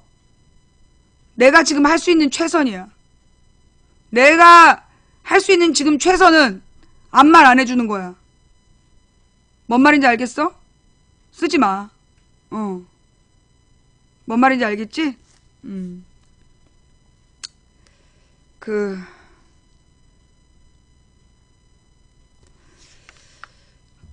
그러면 도대체 왜냐? 한마디만 할게요. 한마디만. 그 시간 동안 그 돈을 모아서 어제 보여준 거는 좀 황당했다. 그 2년 동안을 계획하고 그 돈을 3억이나 모아가지고 어저께 보여준 거는 나는 굉장히 실망스러웠어. 이게 내가 12년 전에 홈페이지 만들 때 그때도 저렴하면 500에서 많이 쓰면 2000까지 쓰고 홈페이지를 만들었어요. 3억이나 들어가지고 만들어서 보여준 것 치고는 나는 정말 너무. 그리고 지금 시간이 12월이야 12월이면 지금 벌써 가동이 돼야 된다고. 지금 가동이 돼서 막 사람들이 몰려가서 여기서 뭔가 이렇게 익숙해져야 제대로 활동할 때 이게 2, 3월에는 작동이 되고 있어야 거기 막 사람들 붙여 막 2, 30만이 움직이고 있어야 이게 성공하는 아이템인데. 여기까지 할게. 뭔 말인지 알았지? 그리고 돈 얘기를 너무 많이 해가지고요. 예. 여러분 제가 혹시 우리 방송에서 후원해달라고 얘기한 적 있어요? 후원해달라고 제가 강요한 적 있어요? 나는 이 돈 3억을 걷어서 그만큼 보여주고 그렇게 돈 얘기 많이 하면 난 안 된다고 생각해. 내가 원하는 건 뭐냐 하면 지금 모여진 돈으로 이번 달이 가기 전에 완벽한 앱을 보여달라. 이번 달이 가기 전에 완벽한 앱을 공개해라. 그리고 지금요 홈페이지가 누가 홈페이지를 가? 지금 이 시절에 누가 홈페이지를 가냐고. 다 모바일이지. 모바일하고 앱 버전은 나중에 공개한다. 그게 말이 되냐고. 나는 이거 난 그 개발자들이 좀 이상한 것 같아. 사실은요 문성근 선배가 이 운동을 한 지 오래됐어요. 아이씨 말이 계속 다 나오네. 문성근 선배가 이 운동을 한 건 되게 오래됐는데 점점 선배님이 설명하실 게 어려워졌어. 말이 자꾸만 어려워지더라고. 간단한 건데 너무 어렵게 설명을 하는 거야. 내가 볼 땐 이거 개발자들의 문제인 것 같아. 개발자들이 너무나 이렇게 복잡하고 어렵게 그 설명을 하니까 그걸 문성근 선배가 그렇게 설명을 하다가 더 어려워진 것 같아요. 아니 요즘에 솔직히 잘 나가는 앱들 보면 2천만 원도 안 들고도 성공하는 앱이 얼마나 많은데, 수백만이 동시 가입해서 노는 게임들이 얼마나 많은데. 안 그래? 지금 돈 3억이 들어가고 지금 벌써 3개월을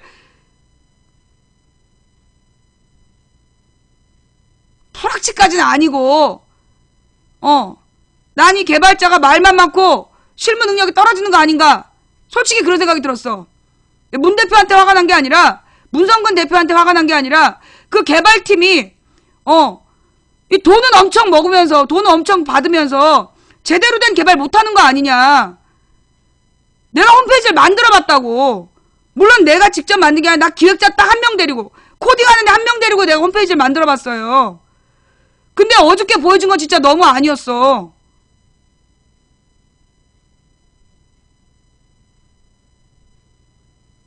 그러면 이제 시민의 날개는 접어야 되나요?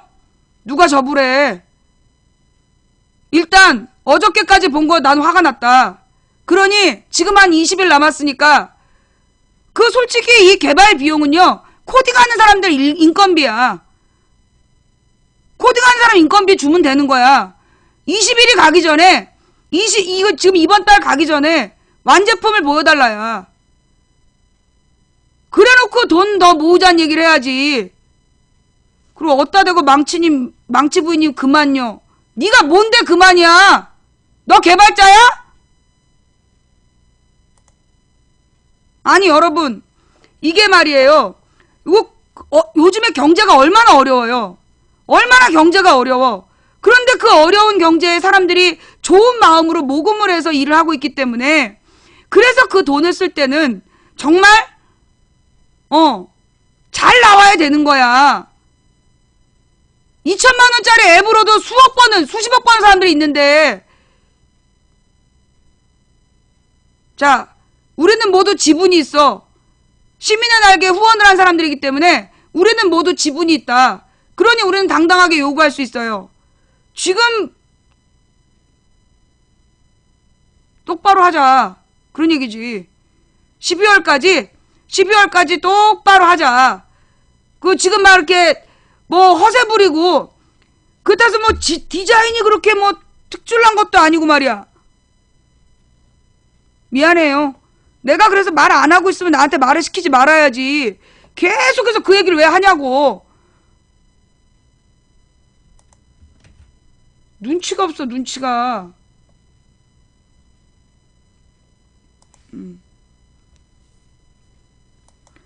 아니 그리고 나는 그래요.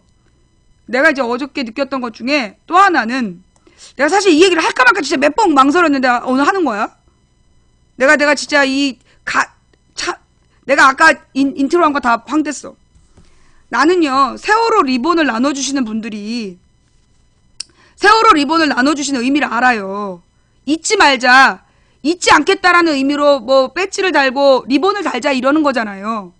그런데 그 리본을 달지 않은 게 무슨 죄도 아니고 어제 행사 중에 무대로 올라와가지고 그 세월호 리본을 나눠주는 행동을 보면서 나는 굉장히 기분이 나빴어요. 그건 난 예의가 아니라고 생각해. 그리고 나한테 왜 세월호 리본을 달지 않느냐라고 굉장히 불쾌하게 질문하는 사람들이 많아. 나는 세월호에 대해서 매일매일 언급을 하고 있잖아.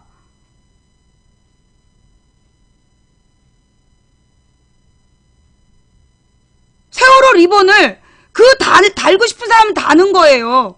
그 취지를 설명해서 그걸 나눠주는 운동은 계속돼야 된다고 생각해. 그런데 내가 그걸 달지 않았다고 올라와서 그걸 무대로 올라와서 그걸 달라고 주는 행동은 나는 굉장히 무례한 거라고 생각해.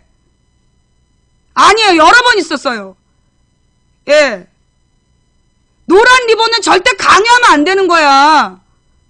그건 정말 자발적으로 달고 싶은 사람이 달게 하는 거지. 그걸 왜 강요를 합니까? 내가 진짜 이게 이런 말 안 하려고 내가 진짜 참고 참았는데 어제 무대로 올라온 거 보고 인트로가 다 날아갔어.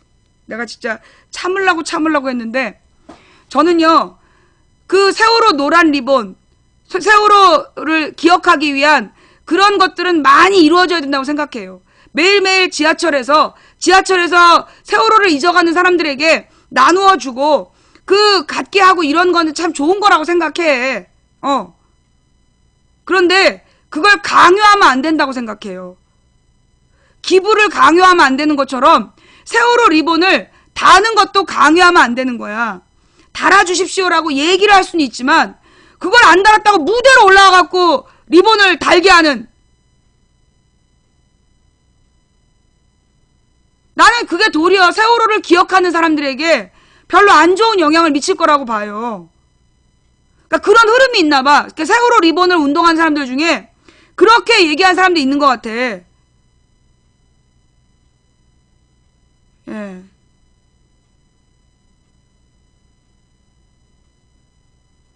그 뭐라 그러나 저는요 그런 생각이 들어요. 우리가 사실 무슨 비싸게 돈이 많은 사람들이 아니잖아. 돈이 많은 사람들이 아니면 우리는 어쩔 수 없이 최소한의 비용으로 최대 효과를 내는 그런 방식으로 활동을 할 수밖에 없다. 근데 계속해서 막 너무 돈을 막 그 입금 모금하고 그런 게 나는 너무 많지 않아. 정말 어쩔 수 없이 꼭 필요할 때 그럴 때면 몰라도 너무 이 돈 얘기하는 데가 많으면 피곤해져요. 지금은 우리가 마음을 모을 때라고 봐. 지금은 이 마음을 모을 때지. 그렇게 돈 얘기를 자꾸 하면 사실 사람들이 부담 느끼고 못 가요. 내가 우리 방송도 그랬어요. 내가 우리 방송에서 내가 왜 후원하라는 얘기를 안 하겠냐고. 그리고 이 후원한 사람들 불러주질 않는 이유가 뭐겠냐고. 그건 여기 온 사람들이 내가 이렇게 후원을 안 해서 후원을 안 하면 나도 앉아있기 미안하다 이런 마음이 들어서 사람이 안 올까봐. 이건 와서 듣는 게 중요한 건데 후원한 사람과 후원하지 않은 사람이 후원 안 한 사람이 마음이 불편하면 이게 죽는 거예요. 그래서 나는 너무나 지나치게 돈을 막 강요하면 안 된다는 생각이 들고 그 다음에 3억이면 작은 돈이 아니에요. 3억이면 솔직히 얘기해가지고 최고 브랜드로 그 홈페이지 3개는 만들 돈이야. 최고의 기술진에게 최고로 완벽한 3억이나 들어갔는데 어저께 그런 모습을 보여주면서 돈 얘기를 그렇게 너무 많이 하면 어떻게 사람들이 거길 또 오겠어.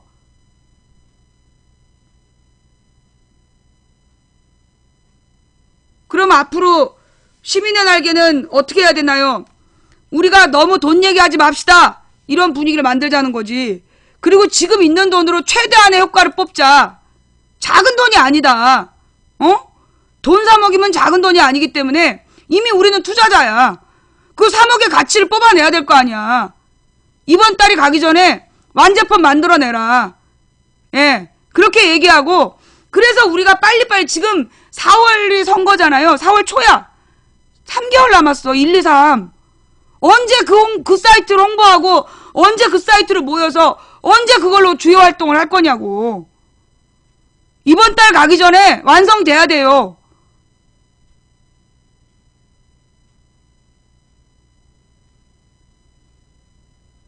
이런 말 하는 건 왜 그러는 거야? 우리가 시민의 날개 주인이기 때문이야.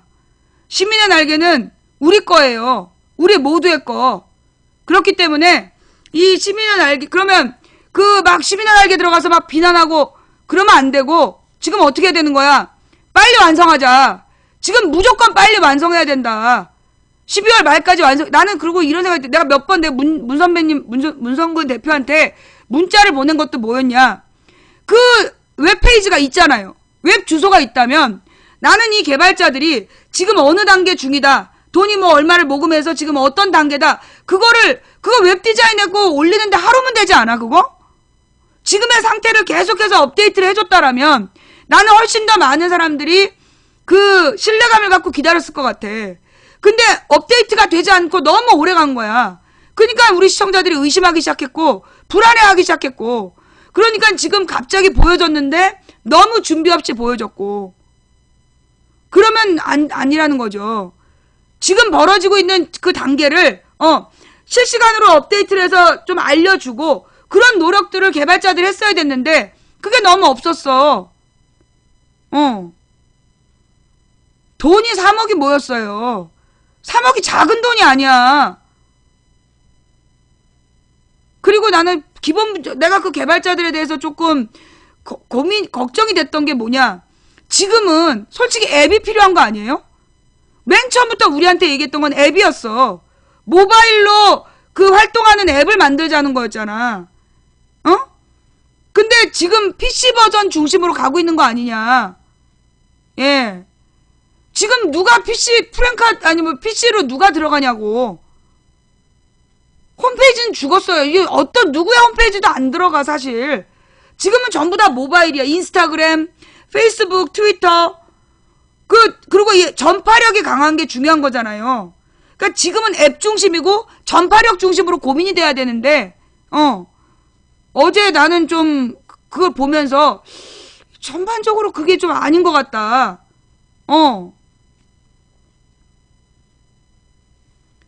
이게 지금 어제 온 사람들이 대부분이 그러니까 뭐 팟캐스트들이 올라갔는데 무슨 얘기를 해야 될지도 안 가르쳐주고 거기 왜 있는지도 모르고 그러니까 아마 그게 모금하라는 얘기를 하라는 거였나 봐. 돈을 입금하라는 얘기를 하라고 그 자리에 올라간 건지 뭔지 모르겠는데 나는 그 자리에 왜 나를 불렀는지도 이해가 안 됐어 솔직히. 아니 솔직히 나는 팟캐스트 중심이 아니잖아요. 예, 나는 팟캐스트 중심이 아닌데 그래도 하여튼 불러줘서 고맙긴 고맙지만 가서 무슨 얘기를 해야 될지 이런 얘기 전혀 사전에 얘기도 없고 내가 정말 어제는 좀 그랬어. 우리가 솔직히 얘기해서요. 지금은 12월 19일에 집중을 해야 되잖아. 12월 19일 3차 걸기대회에 집중을 해야 되는데 한상균 위원장이 체포되고 그리고 지금 민주노총에서는 분노하면서 집회하고 있는 그런 날이잖아요. 그런데 이제 어제 우리가 보여준 모습은 다시 그런 모습 보이면 안 된다. 다음엔 좀 잘하자. 다음엔 좀 잘해야 된다. 빨리빨리 시간이 없어. 뭐 그렇게 대단한 기능 필요 없어. 뭐 개인 웹페이지 이런 거 필요 없으니까 빨리빨리 어떤 누군가 신고를 딱 해서 이런 게 돌고 있다. 그럼 여기에 대한 반론이 빨리 올라오고 그래서 그걸 빨리빨리 RT할 수 있게 자기 트위터나 인스타그램이나 뭐 페이스북이나 연관해서 빨리빨리 RT할 수 있는 그런 앱으로 만들어야지. 그래야 지금 이번 총선을 치를 거 아니에요. 그러니까 이게 보니까 어떤 조직 중심이라서 이게 어떤 조직화 중심이야. 보니까 어제 이 시민의 날개가 내가 계속해서 내가 생각하는 거하고 좀 안 맞았던 게 뭘까 어제 본 건데 그게 뭐냐면 지금 시민의 날개는 시민들의 어떤 오프 모임 중심이야. 오프 모임 중심으로 만들려는 것 같아요. 근데 나는 오프 모임 중심이 나는 솔직히 좀 별로야. 왜냐하면 이 오프 모임 중심으로 가다 보면 주로 출마하려는 사람들이 중심이 돼가지고 출마하려는 사람들 중심으로 또 쌈박질 나고 술 사고 밥 사는 사람들 중심으로 쌈박질 나는 거잖아. 어쩌면 내가 그런 걸 별로 안 좋아하다 보니까 그래서 좀 안 맞는 것일 수도 있는데요. 나는 지금 우리에게 필요한 건 그렇게 신속하게 움직일 수 있는 가볍고 전파성이 강한 대응 시스템이다. 그게 지금 필요하니 그걸 만들기 위해서는 지금 들어간 돈에 비해서 어제 거는 좀 아니었다. 20일 안에 뭔가 새로운 걸 내놨으면 좋겠다. 예. 라는 이야기. 그래야 뭐 그 다음에 모금도 가능한 거 아니겠어요? 예.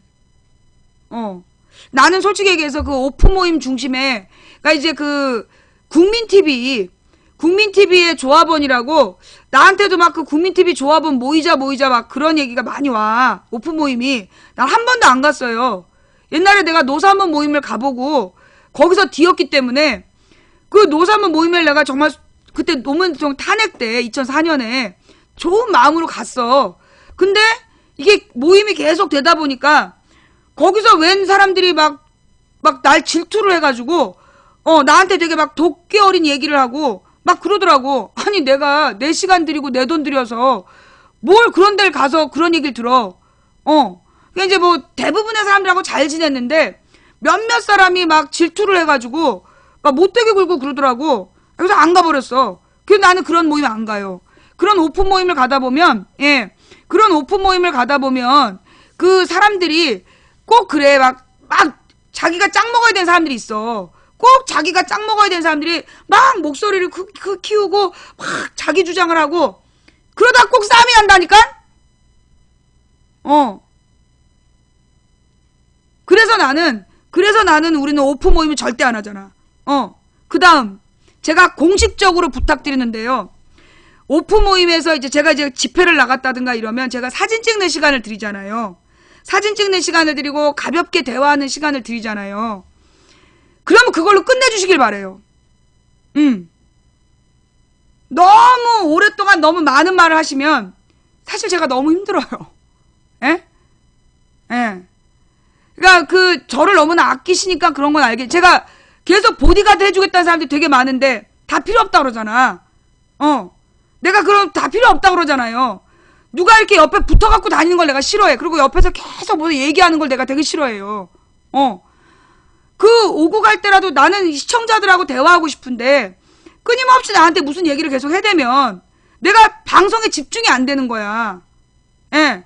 나는 시청자들한테 오늘 방송이 어땠냐 그런 얘기를 하고 싶은데 끊임없이 자기 얘기를 하면서 이렇게 따라오시면 제가 너무 힘들어요. 나는 오픈모임을 싫어한다고. 얼굴은 잠깐 보고 사진 찍고 기쁘게 인사하고 가야지. 오래 내 옆에 있으려고 그러면 안 돼. 내 옆에 내가 분명히 여기 5분 이상 있지 마세요. 예. 5분 이상 있지 마세요. 부탁드립니다. 예. 내가 왜 그러냐 하면, 이게 사실, 사람이랑 엮이는, 사실 사람 속에 살아야 돼. 내가 이래놓고 얼마나 외롭겠어. 사실 내가 방송을 하면서 좀 외롭게 느껴져요. 왜냐, 사람이 사람한테 얘기하고 사람의 이야기를 듣고 그래야 되잖아.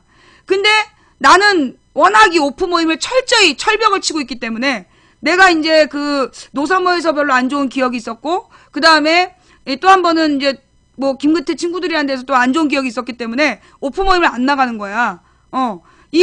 사람이 모인 곳엔 반드시 질투심이 있어. 거기다 내가 또 인기가 있잖아. 나는 인기를 원하지 않아. 근데 나를 좋아하는 사람들 날 너무 좋아하는 거야. 그럼 나를 너무 좋아하는 사람들 때문에 샘내는 사람들이 꼭 생겨. 아니 농담 아니라 진짜야. 둘 다 그랬어. 꼭 내가 이렇게 난 최선을 다하니까. 그럼 내가 최선을 다하는 모습을 막 사람들이 칭찬을 하잖아. 그러면 거기에 꼭 앙심을 품어 누가. 내가 오픈모임 못 나간다고. 그래서 내가 부탁드리고 싶은 건 오픈모임에 저를 보러 오시는 분들은요. 한 5분 이상을 넘지 말아주세요. 예. 5분 이상 넘지 말아주시고 정말 짧고 간결하게 우리가 스킨십을 해야지. 이렇게 막 계속 따라오면서 계속 얘기하시고 이러면 우리 시청자들도 싫어해. 우리 시청자들도 그거 싫어하니까 예. 제가 방송하고 있을 땐 저만 얘기할 수 있도록 예. 제가 방송 카메라 켜고 있으면 아무 말도 하지 말아주세요. 아무 말도 하지 말고 사진 찍고 인사 정도만 해주시는 거 부탁드릴게요. 예. 시청자들이 싫어하는 것도 일종의 질투였던 거야?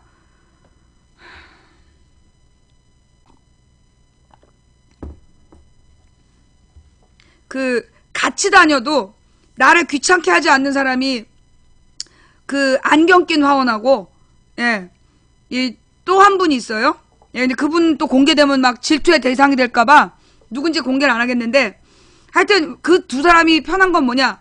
나한테 이것저것 시키거나 말 시키지 않아. 그 두 사람은 절대 나한테 말을 안 시켜. 그리고 웬만하면 나로부터 멀리 떨어져 있어. 근데 내가 뭐가 필요하면 딱 나타나. 이름 부르지 마세요. 예. 내가 같이 다니기 편한 사람들이 누구냐 하면 절대 나한테 막 밀착해가지고 뭐라고 막 얘기를 하거나 이러지 않고 꼭 떨어져 있어. 멀리 있다가 언제 내가 뭐가 필요해서 이렇게 하면 뭐가 필요하냐 이렇게 나타나는 거야. 그러니까 내가 같이 다닐 때 부담이 없는데 막 옆에 따라 붙어가지고 막 이것저것 챙겨주려고 그러면 내가 부담스러워요. 예. 막 계속 뭘 주려고 한다든가 옆에서 계속 말을 시킨다든가 그러면 내가 굉장히 부담스럽기 때문에 예. 좀 부탁 좀 드릴게요. 예. 진정한 망치부인의 팬은 어때야 된다.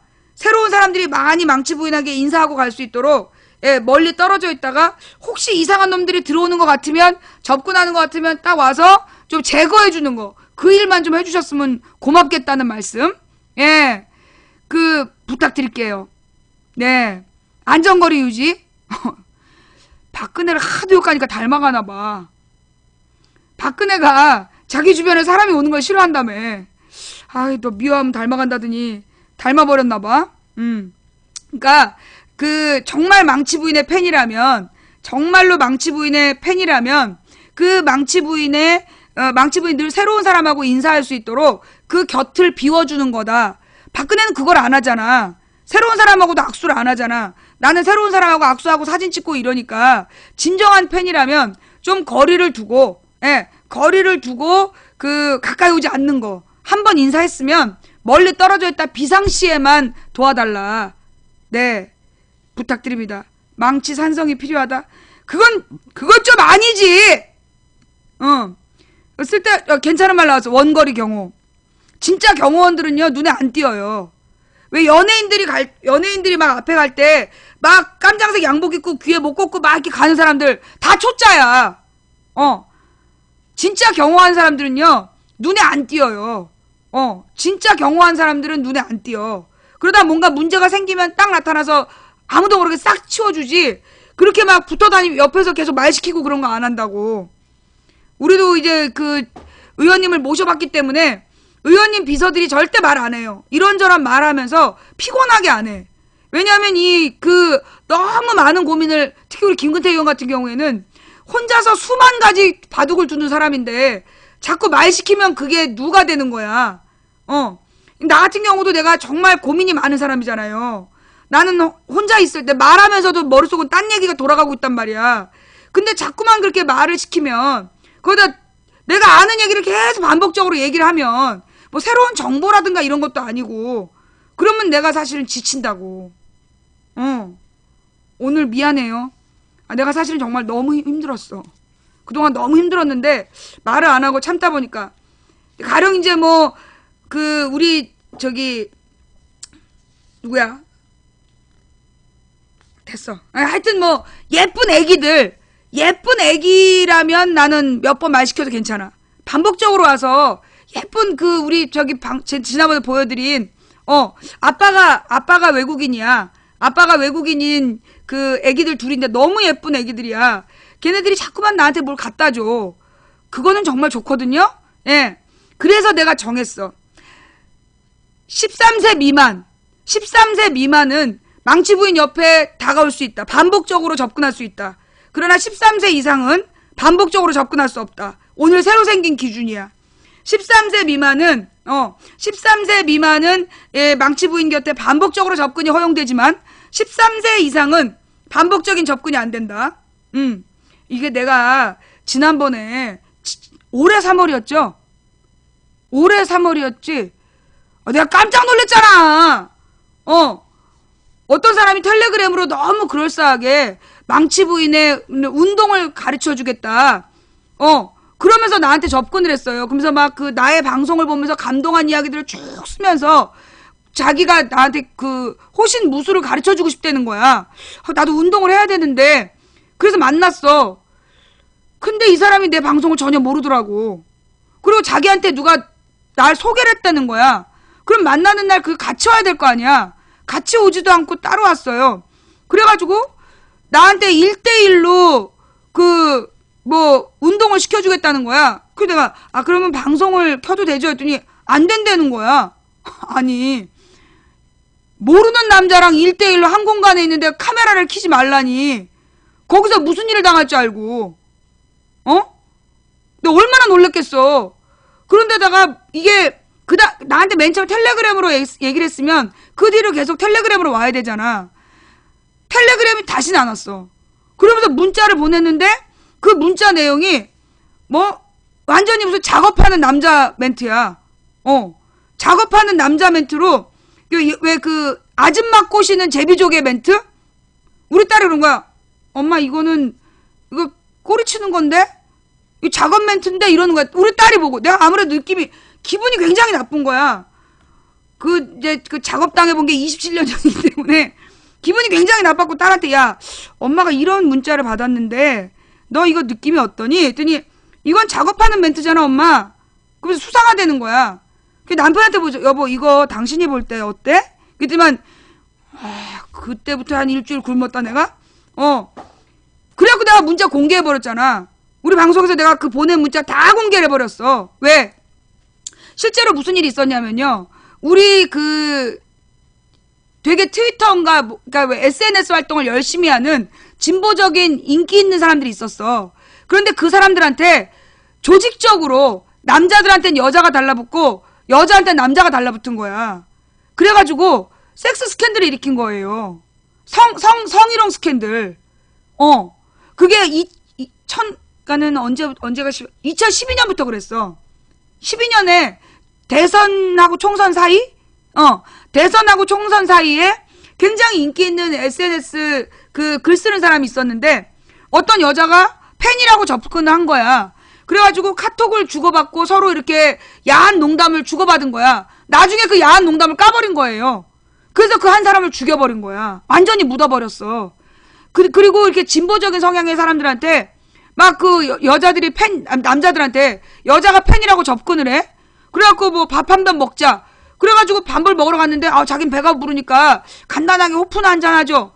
빈속에 아니 밥 약속을 하고 나가면 대부분 밥 먹을 생각으로 속을 비워서 가잖아. 근데 자기 밥 먹었다고 맥주 한잔 하자. 그럼 거기서 남자가 저는 밥 먹어야 돼 못한단 말이야. 그럽시다. 그리고 술 몇 잔 하면 그러면서 야한 농담 먼저 던져. 그러면 여기서 이 남자가 자기도 야한 농담 한번 나가. 바로 성희롱으로 잡혀 들어가는 거야. 바로 덫에 걸리는 거예요. 예. 그런 사람 여러 명 있었어. 여러 명이야. 그래서 내가 특히 잘생긴 남자들이 인사하면 정말 잘생겼구나. 뭐 가까이 오면 안 돼. 이게 안 되는 거예요. 예. 그렇게 자기 관리를 안 하면 예. 언제 당할지 몰라. 그러니까 막 우리 동네 산다. 내지는 뭐 막 나한테 막 잘해주면서 다가와. 내가 그 사람을 어떻게 하냐고. 그 집에 가본 것도 아닌데. 그러니까 우리 팬님들 정말로 망치 부인을 사랑하신다라면 망치 부인하고 만나실 때는 한 번의 만남이 5분을 넘으면 안 된다. 그게 망치 부인의 진정한 팬심이다. 가능하면 2, 3분 안에 끝내주시고 정말 할 말이 많으면 5분 안에 끝내달라. 그게 나는 팬심이라고 생각해. 그래야 내가 새로운 사람들을 계속 만나고 새로운 사람들과 시간을 보내지.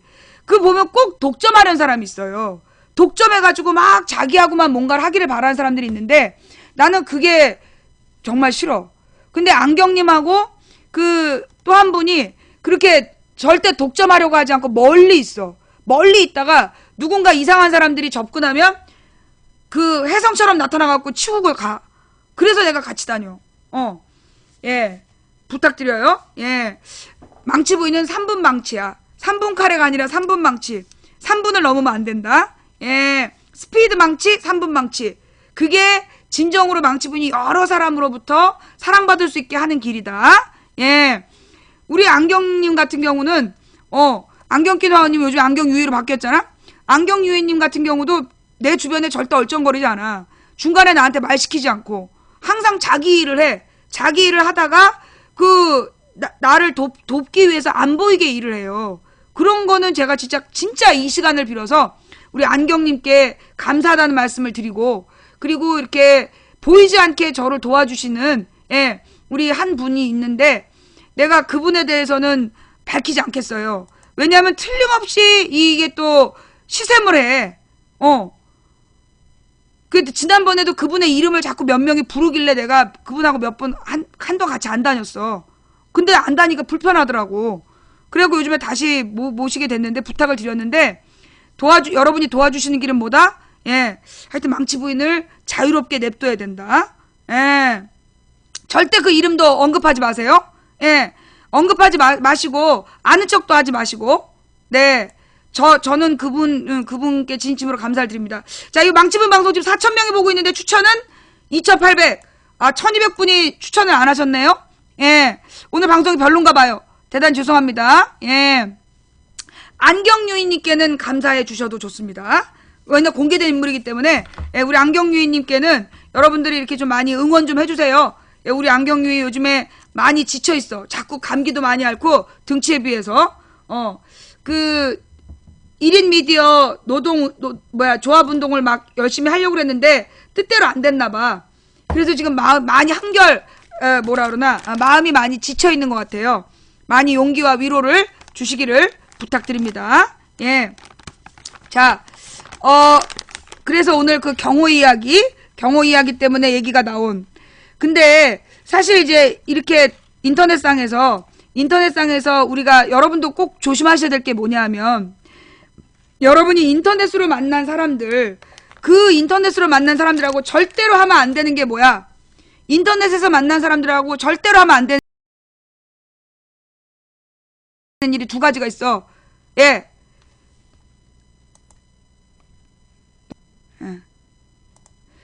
인터넷에서 만난 사람들하고 절대로 하면 안 되는 두 가지가 뭐냐면, 첫째, 돈 거래. 예. 첫째가 돈 거래야. 둘째, 단둘이 만나는 거. 예. 인터넷에서 만난 사람하고는요, 절대로 하면 안 되는 두 가지가 돈 거래하고 단둘이 만나는 거야. 그게 제일 위험해요. 그러니까 모르는 사람을 만날 때는 반드시 자기가 아는 사람하고 동석해서 가세요.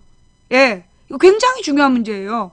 이제까지 인터넷상에서 많은 문제, 특히 이제 우리 시민의 날개를 만들어야 되는데, 이게 시민의 날개에서 또 그런 작업이 있을 수 있어. 모든 카페에 그런 일이 있었기 때문에, 모든 사이트에 있었기 때문에 시민의 날개 우리가 이제 만들어 가는데, 나는 원칙으로 정해져야 될 게 그거라고 봐요. 단둘이 만나지 않는다. 돈 거래하지 않는다. 예. 그거 굉장히 중요한 거야. 문제는 뭐냐 하면, 아줌마 아저씨들이 바람나고 그래요. 아니면 그 유부남 유부녀한테 처녀총각이 들이대기도 하고. 요즘은 사실 아줌마 아저씨 바람나는 것보다 대부분 유부남 유부녀 대 처녀총각으로 바람이 난대. 그러면 완전히 우리 죽는 거야.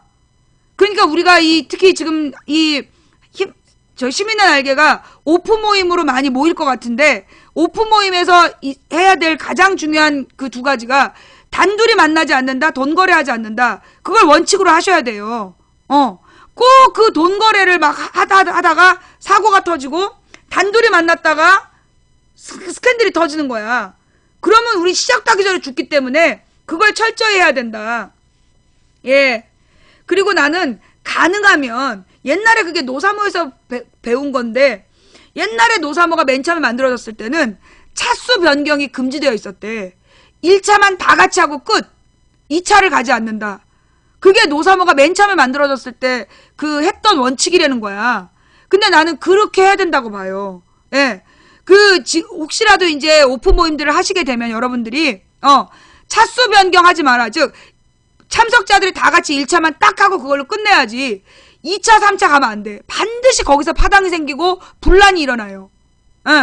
그러니까 단둘이 만나지 않는다. 돈 거래하지 않는다. 그 다음에 2차 가지 않는다. 그걸 원칙으로 하라. 예.